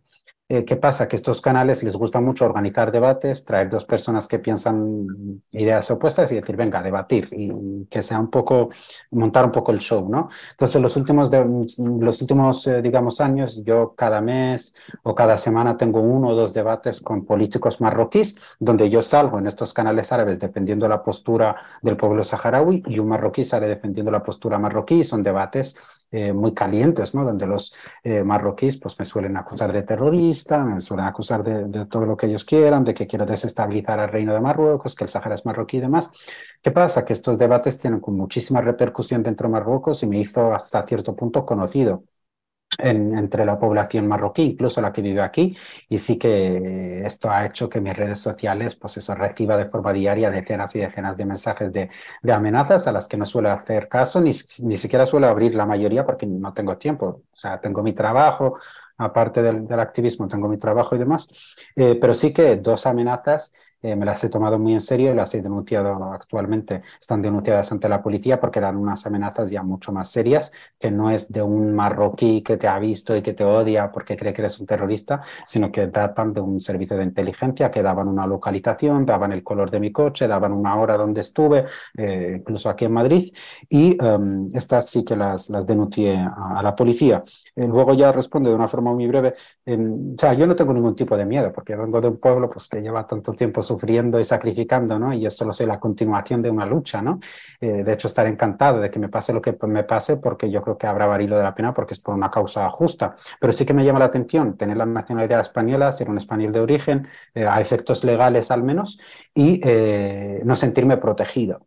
Porque el gobierno de Pedro Sánchez especialmente, y esto casi nunca había pasado antes, entregó a activistas saharauis que estaban viviendo aquí, que tenían asilo político, que tenían legalizada su situación en España y porque eran molestos, Marruecos le pidió al gobierno español que los entregara y tenemos dos casos donde el gobierno español, agentes del Ministerio del Interior se presentaron y entregaron a estas personas a Marruecos que han sido torturadas, incluso algunos de ellos no tenemos ni noticias de ellos, por lo cual yo no descarto que no solo esté perseguido por los servicios de inteligencia marroquíes, sino que el día de mañana quizás si Marruecos pide mi entrega, no descarto que el gobierno, al menos este gobierno que hay actualmente, viendo lo entregado que está a Marruecos, no descarto que me acabe entregando a Marruecos, porque por lo visto su lealtad a Marruecos supera cualquier otra cosa, ¿no? Su lealtad a una dictadura, porque al fin y al cabo con otros dictadores es muy benévolo, con dictadores ajenos, pero con los propios hay que ver, con los que ya están, digamos, muertos, Sí, digamos que los tienen ellos los tienen muy vivos, ¿no?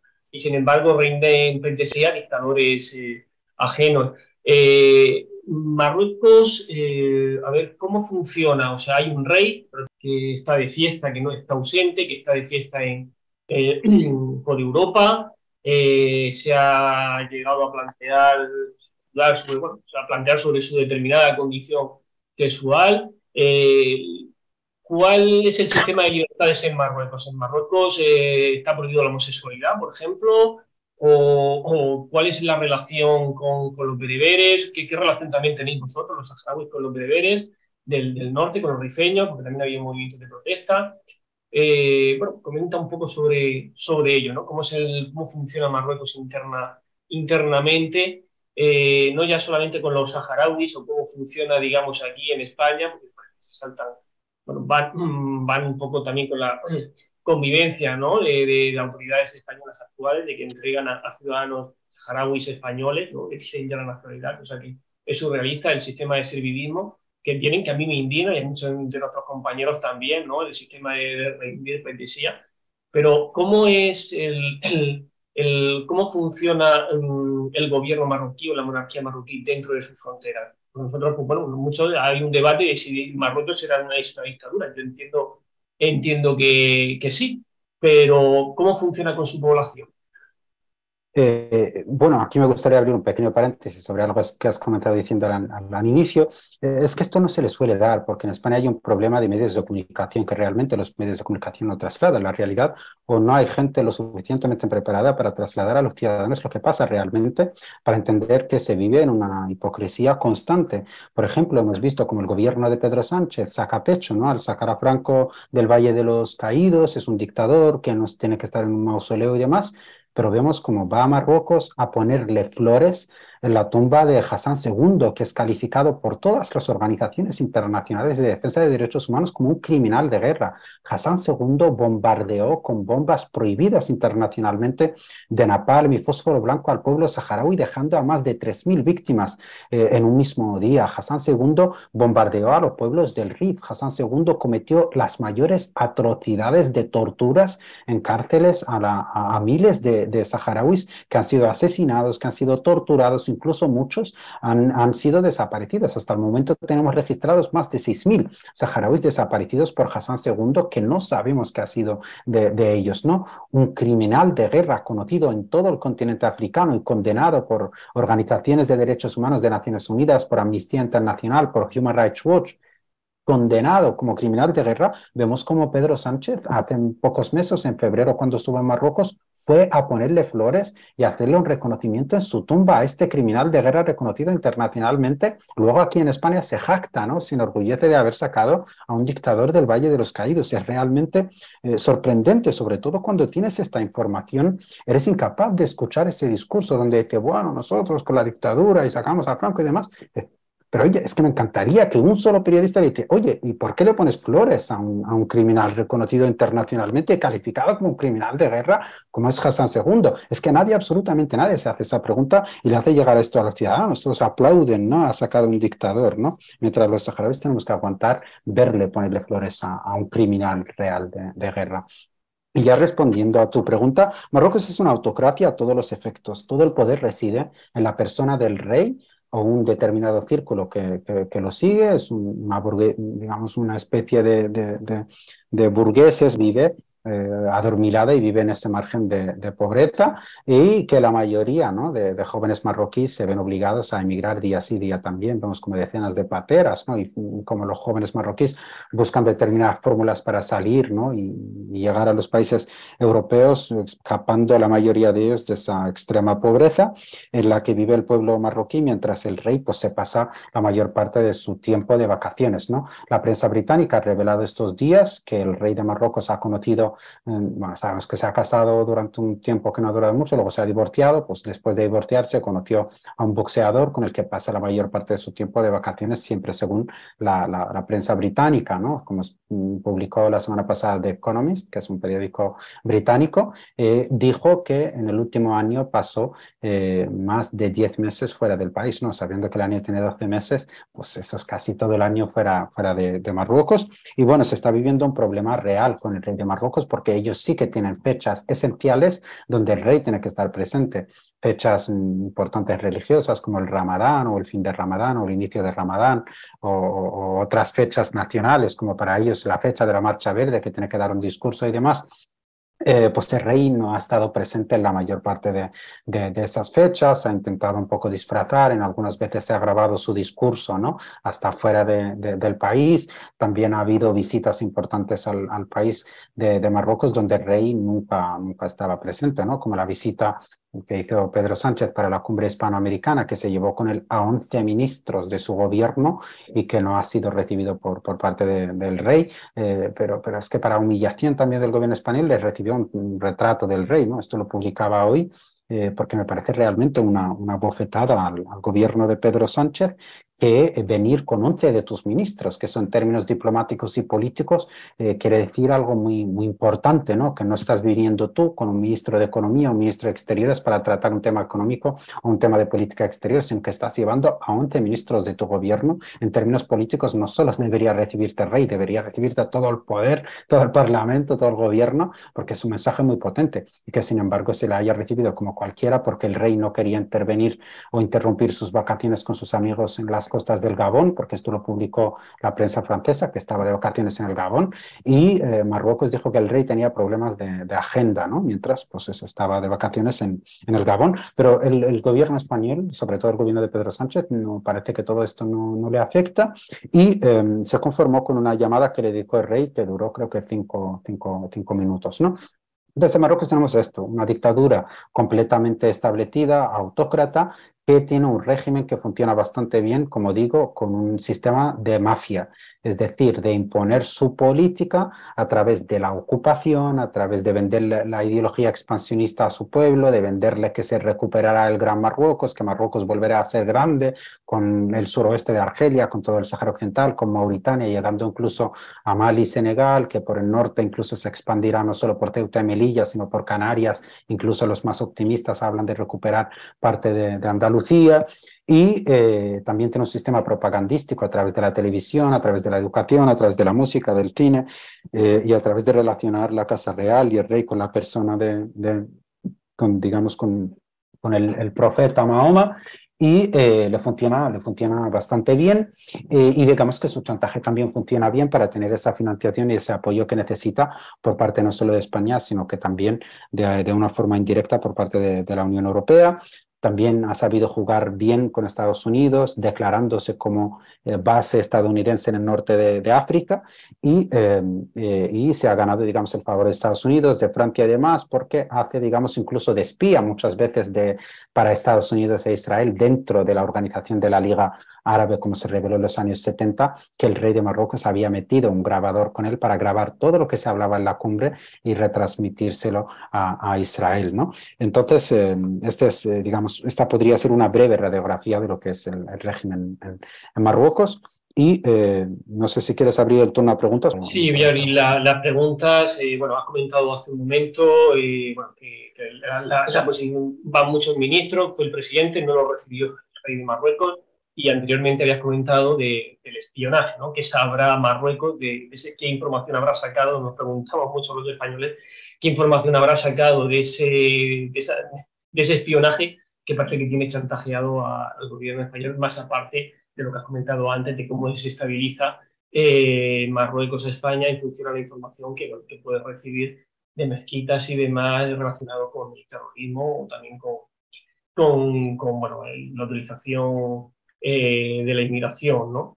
Bueno, ahí el Marruecos se ha armado todos los dientes, gasta muchísimo dinero en armamento, mientras que su población, como has comentado, hay una parte de la población considerable que vive en la miseria y es la que intenta venir a España, ¿no? Esos chavales podrían estar con su familia si el gobierno, en vez de comprar tantos tanques americanos o tantos aviones de Estados Unidos, perdón, pues invertirán más en su sociedad y no en el armamento. Voy a dar paso a las preguntas. Me parece muy interesante, Taleb, porque yo creo que nos ha abierto a muchos los ojos de cuál es la realidad, ¿no? Tener también otra opinión, no solamente de las que se escuchan en España, o más bien has comentado cosas que no se escuchan en España, lo cual te agradezco. Y voy a dar paso a Pedro Vegazo desde La Coruña. Compañero, cuando quieras. Un placer escucharte. Hablando del Gran Marruecos, que es un poco el origen un poco de esta charla, ¿no?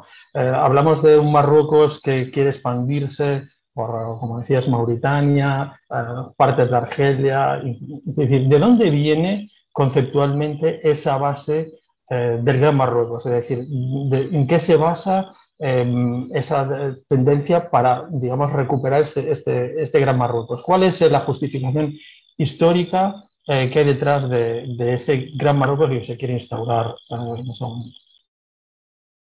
Y bueno, es una pregunta muy interesante. Yo creo que le podríamos dedicar otro programa al expansionismo marroquí en profundidad y por qué, cuál es su fundamento, pero bueno, no me queda mucho tiempo y para que se hagan más preguntas voy a intentar ser lo más breve que pueda.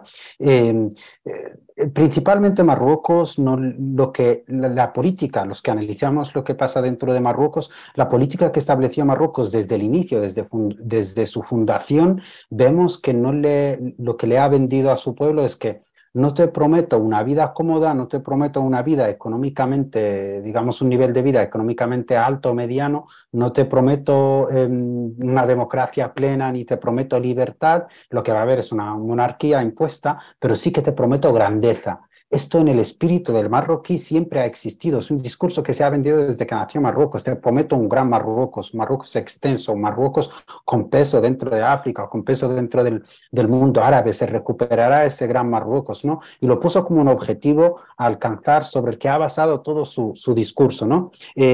Históricamente ellos lo basan en que en Marruecos hubo sultanatos que tuvieron control sobre todo el norte de África, pero según los historiadores, el sultanato que tuvo todo el control de África, digamos, estamos hablando de hace muchos siglos, estuvo en lo que se conoce como el sultanato de Chenguit, lo que se conoce como Mauritania, que en algunos determinados momentos llegó a tener el control casi sobre todo el norte de África. En otras veces estuvo instalado en la zona de Constantinopla, la Casantinía, que se conoce en árabe, que está en el norte de Argelia, ¿no? este sultanato tuvo también su base y tuvo algún tipo de control, sobre todo en el norte de África. Digamos que para poder entender, llegar a entender esta, es como si, por ejemplo, Italia hoy empieza a reclamar toda Europa, incluso reclama la parte de Turquía, porque dice que quiere recuperar el Imperio Romano y que eso el imperio, era todo Imperio Romano y era todo Italia. Entonces hoy todo tiene que ser Italia, ¿no? Marruecos sigue un poco esa lógica, y aquí tengo que señalar que no es porque yo sea saharaui que sufra este expansionismo en primera persona, sino que esto se ha materializado. Es decir, Marruecos en 1963, justo cuando Argelia se había independizado, aprovechó ese momento en el que Argelia estaba débil porque se acababa de independizar del colonialismo francés, para mandar sus fuerzas a invadir el suroeste de Argelia, porque decía que era el momento de recuperar su parte de territorio y que esa parte de Argelia le pertenecía. Argelia se enfrentó y en un mes echó a los marroquíes en lo que se conoció como Guerra de las Arenas. Cuando Mauritania se proclamó su independencia, Marruecos rechazó reconocer a Mauritania como Estado y dijo que Mauritania pertenecía a Marruecos, al Gran Marruecos, y que en algún momento la recuperará, y que eso no es un Estado. Casi 10 años estuvo sin reconocerla. Mauritania, después de independizarse, solicitó unirse a la Liga Árabe y Marruecos convenció a casi todos los países árabes para que no se acepte a Mauritania. Se ha dicho, oye, no aceptes a este Estado porque esto es mío y en algún momento lo recuperaré. Más tarde, obviamente, 9 años después, tuvo que reconocer a Mauritania porque no había forma de pasar del Sáhara Occidental, se le atragantó el Sáhara Occidental y no pudo llegar a Mauritania, ¿no? Y Mauritania entró a la Liga Árabe y ahora es un país reconocido. Por lo cual ese expansionismo ha existido siempre y se sigue promoviendo por parte de Marruecos, de que se recuperará ese gran Marruecos y se construirá y será próspera para todos los marroquíes y demás. Y realmente, porque hay una propaganda buena que funciona, los marroquíes creen en que se recuperará ese gran Marruecos, o al menos una gran mayoría. Muchas gracias. Lucas, cuando quieras, desde Barcelona. Bueno, hace poco ha salido en medios de comunicación, para los que no lo sepan, creo que es así, si no es así me corregís, el espacio aéreo del Sáhara Occidental está controlado por España desde Canarias, y ha salido en algunos artículos que España va a regalar el espacio aéreo del Sáhara Occidental a Marruecos. Quisiera saber si eso es cierto y qué consecuencias tendría para el conflicto armado de baja intensidad que los medios de comunicación están silenciando. Gracias. Muy buena pregunta, para que veáis hasta qué nivel los medios de comunicación, incluso los libros de historia, tapan esto. Lo que hizo España en el Sáhara Occidental ha sido completamente, se le puede calificar en términos, digamos, un poco menos coloquiales, como una chapuza, porque lo que hizo es entregar el territorio del Sáhara Occidental, a efectos prácticos, entregárselo a Marruecos. Pero ¿qué pasa? Que lo que seguía registrado ante las Naciones Unidas es que el Sáhara seguía siendo un territorio español. ¿Qué pasa? Que los aviones de todos los países del mundo, cuando quieren cruzar el espacio aéreo saharaui, vuelven a las Naciones Unidas. ¿A quién pertenece el espacio aéreo del Sáhara Occidental? En las Naciones Unidas sigue perteneciendo el Sáhara Occidental a España, sigue siendo un territorio español porque nunca hubo una descolonización, por lo cual se le pide permiso por parte de todos los países del mundo para sobrevolar espacio aéreo saharaui, se le pide permiso a España. Hasta el momento España llevaba el control aéreo. Es un poco, yo creo que esto podría un poco escenificar o ser el mejor ejemplo de la chapuza que se hace en el Sáhara. Te ha entregado el territorio a Marruecos de forma ilegal, donde nadie le reconoce que ese territorio le pertenece, pero que Marruecos lo ocupa por la fuerza militar, pero el aire sigue perteneciendo a España porque legalmente todo es un territorio español, porque nunca llegó a producirse una descolonización. Y sí, Marruecos está aprovechando que el gobierno de Sánchez está completamente entregado, que está cumpliendo todas las órdenes que le da Marruecos, y dijo, bueno, ya que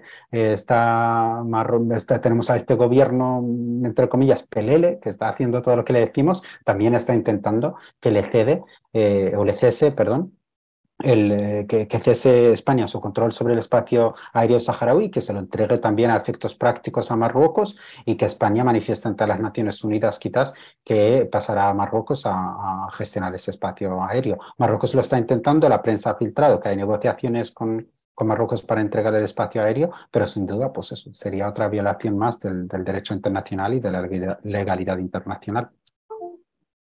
Y eso afectaría también al conflicto armado que hay de baja intensidad, porque hay un conflicto armado, ¿no? Que están Exactamente. silenciando.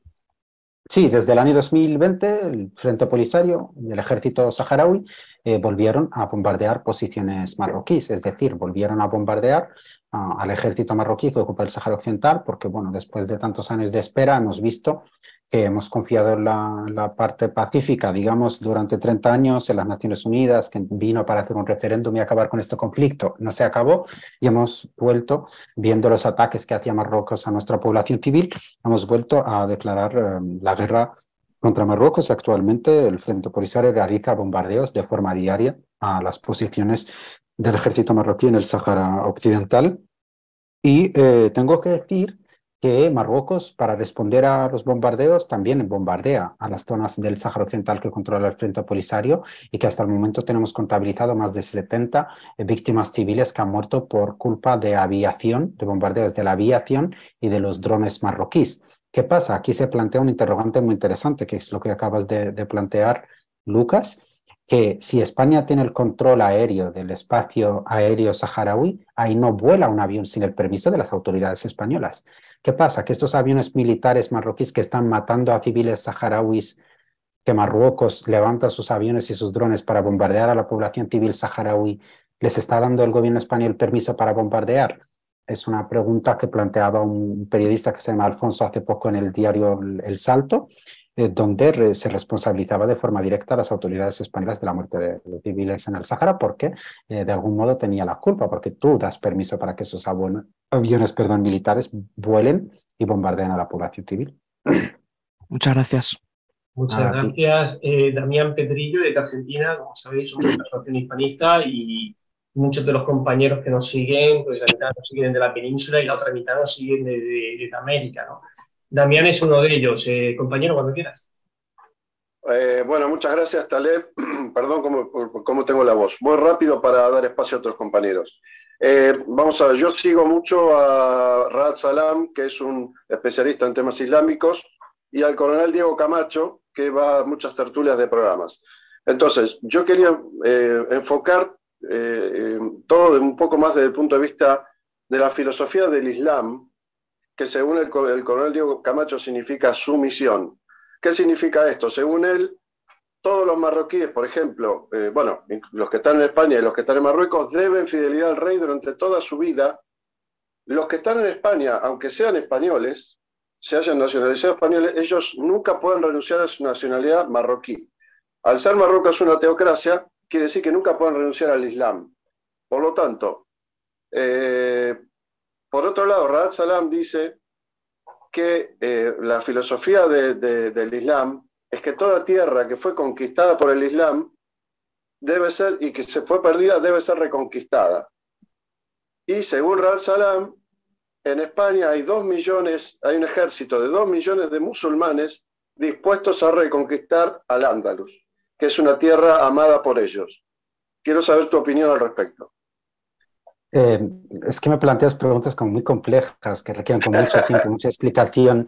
Bueno, no me queda mucho tiempo, pero voy a responder. Mira, yo no soy especialista en materia islámica, aunque sí que soy musulmán, me identifico como musulmán, pero no soy especializado en materia islámica. ¿Qué pasa? Que el Islam es muy complejo y siempre, esto es una opinión también mía personal, que no baso, digamos, en nada especial, sino que es una opinión personal de una persona que creo también que me he interesado por el tema, que las pretensiones políticas de cada Estado siempre instrumentalizan a la religión, no hablo ya solo de la islámica, sino de otras religiones, para imponer sus políticas. Por ejemplo, en Arabia Saudí hemos visto cómo se ha impuesto el wahabismo, esa forma de practicar el Islam, que los saharauis nos sentimos muy poco identificados con ella, aunque también nos sentimos musulmanes, pero nos sentimos muy lejanos al wahabismo que se ha intentado plantear desde Arabia Saudí, que es una forma, digamos, que un Islam que controla hasta el mínimo detalle de tu vida, ¿no? Y que ahora Arabia Saudí está retrocediendo para también modificar esos pasos, ¿no? Esto es un ejemplo yo claro de la instrumentalización de la religión para hacer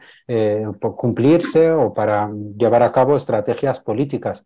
En el mismo Islam podrás encontrar que el mayor enfrentamiento está entre los sunitas y los chiitas, entre, pues, digamos, la parte de Irán, de Irak y demás, que son chiitas, y la parte del resto del mundo musulmán, que la mayoría son sunitas, y viven un verdadero enfrentamiento y los dos tienen como base el Corán. Es decir, la interpretación que se puede hacer del Islam es infinita, se pueden hacer muchísimas interpretaciones. Yo desde luego como saharaui que he crecido también, y yo creo que en una educación islámica intermedia, muy desenfadada, ¿no? Entendí la religión muy lejana a la definición que haces tú o que trasladas que ha hecho el doctor. A mí en ningún momento me han enseñado que tengo que recuperar un territorio que fue musulmán, ¿no? Sino que a mí me han enseñado a convivir, a tener una relación sana conmigo mismo, a estar, digamos, a intentar ser una persona lúcida, justa con el resto del mundo, ¿no? Lo típico que nos suelen enseñar todas las religiones, a ser justo, a ser buena persona, a hacer el bien y poco más. O sea, a mí no me han enseñado a recuperar una tierra, ¿no? Pero sí que hay regímenes que pueden apostar por ese papel de que a través de la religión intenten traspasar mensajes estratégicos, políticos y geopolíticos incluso, que perfectamente puede ser viable, ¿no? Muchas gracias. Muchas gracias. José Ray. Nada, felicitar al ponente. La verdad es que ha sido bastante ilustrativo. Había algunas cosas que sí se sabían, pero hay cantidad de detalles que no. Desde luego ha dado una visión bastante completa, incluso en el contexto internacional. Vamos a ver, yo he echado de menos, sin embargo, un poco de autocrítica a la actuación que tuvo el Polisario en los momentos en los que se podía haber planteado, como se hizo con Guinea Ecuatorial, un proceso pacífico de independencia, ¿no? El Sáhara, como Guinea Ecuatorial, cumple los 3 requisitos que puso Naciones Unidas para que un territorio se independizara, cosa que no ocurre en el resto de la geografía española, ¿no? Entonces, según tengo entendido y según he leído, el Polisario estuvo realizando actos terroristas en contra de posiciones españolas, cuando se estaba entrando en un proceso ya de convocar las elecciones. Posiblemente esto es un juicio o sea, digamos que el Polisario se puso de enemigo de quien realmente tenía que ser su amigo. Y ahora, entiendo que con bastante legitimidad, pero no con toda legitimidad, y la diferencia está en ese juicio de autocrítica, se le echa la culpa a España de haber abandonado el Sáhara, ¿no? Yo personalmente creo que si el Polisario hubiera hecho una actitud distinta, probablemente hubiera estado más cerca de una independencia completa, ¿no? Y por otro lado, ese es un primer comentario que agradecería una respuesta del ponente. Y por otro lado, ¿por qué la República Saharaui no hace un movimiento con fuerzas políticas que sí apoyan completamente su independencia para parar a Marruecos? Se puede hablar de la derecha española, que yo no sé si es completamente fiable tampoco, pero bueno, en cualquier caso, sí sería, digamos, un socio quizás más fiable de lo que está haciendo el Partido Socialista, que es un partido que no es fiable absolutamente. Muchas gracias y espero tus interesantes comentarios. Y enhorabuena de nuevo. Bueno, muchas gracias.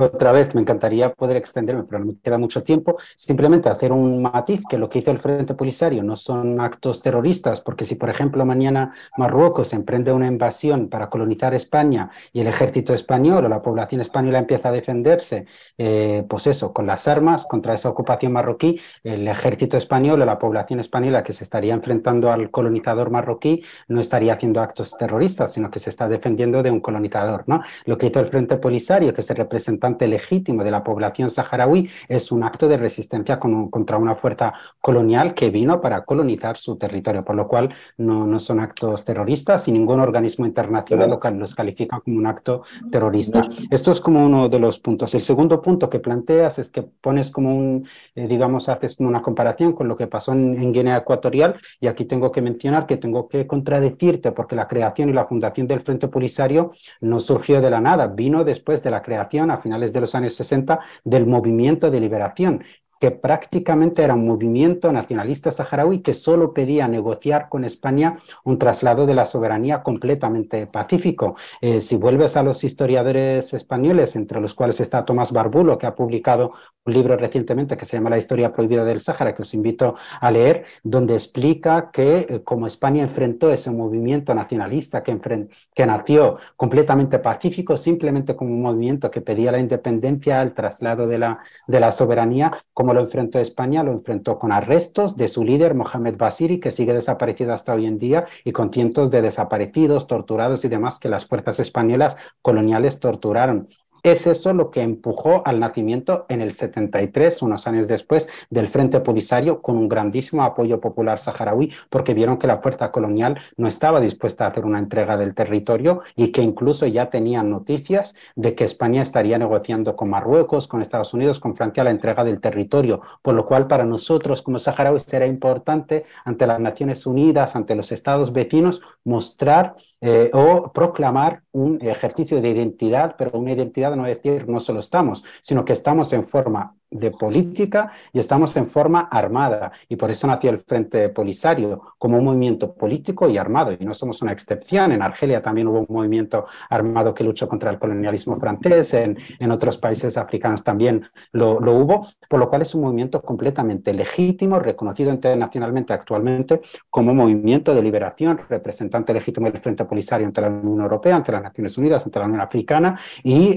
sí, la propaganda marroquí ha tenido éxito en hacer llegar un mensaje de que somos terroristas, ¿no? De hecho, a mí se me acusa, por hablar de lo que hablo, por defender mi causa, se me acusa de terrorista por parte de muchos marroquíes simplemente porque me siento polisario, me siento saharaui, porque soy mi movimiento de liberación, soy mi tierra, soy mi identidad saharaui, y mucha gente eso lo puede entender como terrorismo, porque Marruecos ha basado su propaganda en identificar Polisario con terrorismo, pero si vuelves a lo que dice el Tribunal de la Haya, o lo que dicen los tribunales europeos, lo que dice las Naciones Unidas, la Unión Europea, o lo que dice la misma Unión Africana, el Frente Polisario es un movimiento de liberación completamente legítimo y con todo el derecho a tener un brazo armado que luche para luchar contra el colonizador o contra la fuerza ocupante.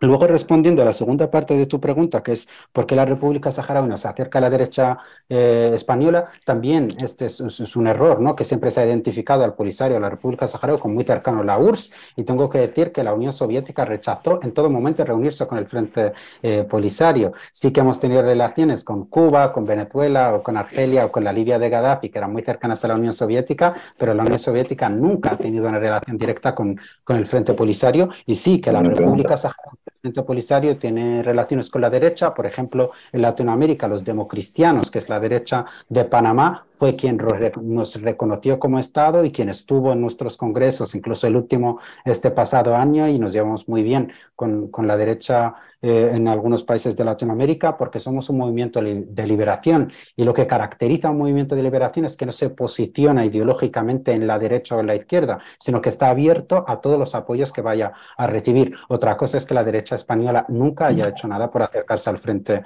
Polisario y ha estado más cercana de algún modo a las posiciones de Marruecos, ¿no? Entonces, por esa parte nosotros tampoco podemos hacer mucho más, ¿no? Emilio de Valencia, ¿no quieres, compañero? Hola, buenas noches, Taler. En tu disertación no has mencionado que la Marcha Verde fue diseñada por la CIA y por Henry Kissinger en Estados Unidos, ¿no? Y un detalle que la gente tampoco conoce es que un año antes la CIA asesina a Carrero Blanco, ¿no? Que era firme opositor a entregar el Sáhara Occidental a Marruecos, ¿no? Y era por lo que comentaba sobre el tema. Sí, esto es muy interesante, realmente no, o sea, porque no me quise enrollar, sabía que tenemos un tiempo limitado.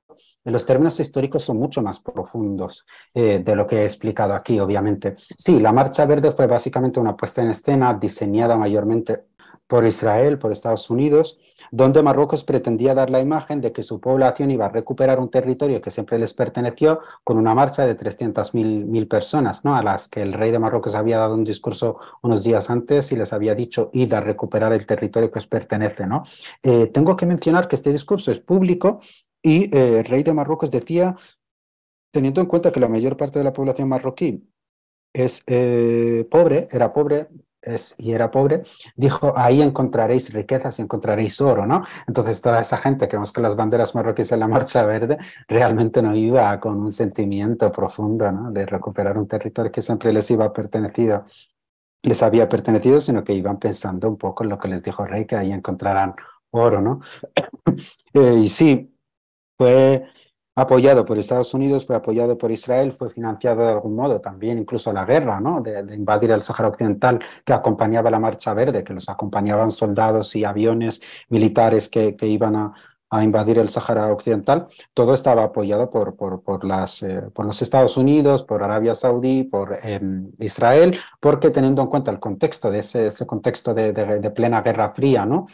Creía Estados Unidos que un Sáhara independiente sería más aliado de Argelia, de la Libia de Gaddafi, que eran más cercanos a la Unión Soviética, y lo que quería Estados Unidos es reforzar a su aliado principal en el norte de África, que era Marruecos, y reforzarlo significa extender su territorio sobre un territorio tan rico como el Sáhara Occidental. Hace poco compartí en mis redes sociales unas declaraciones que me parecieron muy pertinentes, porque vi como Estados Unidos había anunciado hace tiempo que sancionará a todos los países que apoyen militarmente a Rusia en la guerra de Ucrania, y me acordé de unas declaraciones del secretario de Estado de Estados Unidos, que en los años 80 declaraba en una entrevista, sin tener ningún tipo de pudor, decía, sabemos que Marruecos no tiene razón en su invasión al Sáhara Occidental, pero tenemos que enviarle armas porque es nuestro amigo, ¿no? Entonces me parecía como que contrastaba un poco con que iban a sancionar a todos los que iban a apoyar a Rusia, porque para ellos no les parecía bien, pero sí que les parece bien apoyar a Marruecos armamentísticamente, aunque no tenga razón, aunque esté pisoteando la legalidad internacional, aunque esté invadiendo, asesinando y cometiendo un genocidio contra un pueblo inocente, pero conviene a los intereses de Estados Unidos, y otra vez se vuelve a repetir la misma historia de siempre, ¿no? Pues muchas gracias. Antonio, cuando quieras. Hola, Sí. buenas tardes a todos. Bueno, buenas noches ya. Estoy participando desde Nueva York, desde el Centro Español La Nacional, aquí en Manhattan. Y bueno, es un placer estar con todos ustedes. Y este es un tema muy interesante que he venido yo trabajando mucho tiempo. Y quería preguntar, y bueno, agradecer a Taleb Al-Salem por su intervención, muy excelente, me ha gustado mucho. Y quería hacer una pregunta, volviendo a la realidad, a la situación actual. ¿Qué alternativas tenemos para formar gobierno tras una resolución de autodeterminación de Naciones Unidas? Alternativa me refiero, podría formar una coalición junto con el Frente Polisario, o qué otras alternativas están previendo caso de que se llegue a esta situación de una resolución favorable que podría ser. Muy interesante la pregunta. Yo creo que en términos estratégicos, en términos geopolíticos, incluso en términos económicos, al Estado español le conviene muchísimo más una república saharaui independiente. Aquí podemos hablar en términos de lo que se conoce como realpolitik, ¿no? Muy lejos del derecho, ¿no? Del derecho del pueblo saharaui. ¿Qué es lo que le conviene a España? Si se plantea así, lo conviene desde luego muchísimo más un Sahara independiente, teniendo en cuenta que uno de los mayores problemas que tiene España es la migración. Si España tiene una coalición con Argelia y con la República Saharaui Independiente, bloquearía por completo el hecho de que Marruecos pueda instrumentalizar esa inmigración que llega desde África, ya que Argelia y el Sáhara Occidental podrían recibir esa inmigración y podría existir algún tipo de tratados para que sea una migración, pues digamos, mucho más ordenada y no sea una hoja de presión política en manos de Marruecos. En términos económicos, teniendo en cuenta que el Sáhara Occidental es uno de los estados más ricos en minerales del norte de África, que somos una población muy reducida, que tenemos el español como nuestro segundo idioma oficial, que sentimos a la sociedad española muy cercana a nosotros, el Estado español tendría la prioridad para acompañar al Estado saharaui en su construcción. Hablo en su construcción incluso física, que empresas españolas, constructoras españolas podrían acompañar a esta república, pero por desgracia ningún partido político, ni de la derecha ni de la izquierda, se ha acercado al Frente Polisario para negociar ese escenario, ¿no? Ese escenario de posible república saharaui. Yo desde luego, y desde un posicionamiento completamente personal, sí que abogo que estoy completamente convencido que la independencia total del Sáhara Occidental solo es cuestión de tiempo, pero yo sí que soy de las personas, y me consta que jóvenes saharauis también me apoyan en esta postura. Considero que la posición tomada por el Partido Socialista no solo es una posición política basada en sus intereses como partido o en sus intereses como personas que gobiernan ese partido, sino que es una violación flagrante que ha bloqueado nuestro camino hacia la libertad. Y yo apuesto que por una vez que seamos un Estado independiente con pleno control sobre nuestros recursos naturales, donde disfrutemos ya de una cierta estabilidad económica, llevar este partido a todos los tribunales posibles para poder llegar a condenarle por los delitos cometidos contra nuestro pueblo.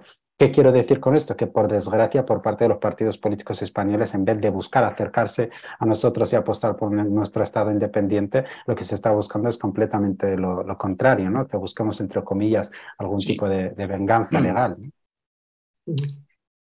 Sí, gracias, muchas gracias. Muchas gracias. Anselmo, tú también tienes una pregunta, rápidamente, que nos acercamos ya a la hora. Sí, gracias. Voy a tratar de ser breve. En realidad la pregunta la modifiqué un poco a través de haber escuchado la ponencia. Muchas gracias. No, mi gran inquietud tiene que ver con el giro político que ha sucedido en Hispanoamérica desde los años 70. Yo recuerdo crecer en Venezuela, donde el apoyo a la República Saharaui era total, de todas de la democracia cristiana, la socialdemocracia, inclusive hasta los partidos de derecha estaban de acuerdo en apoyo a la autodeterminación del pueblo saharaui y, por supuesto, de su autonomía e independencia dentro de la hispanidad.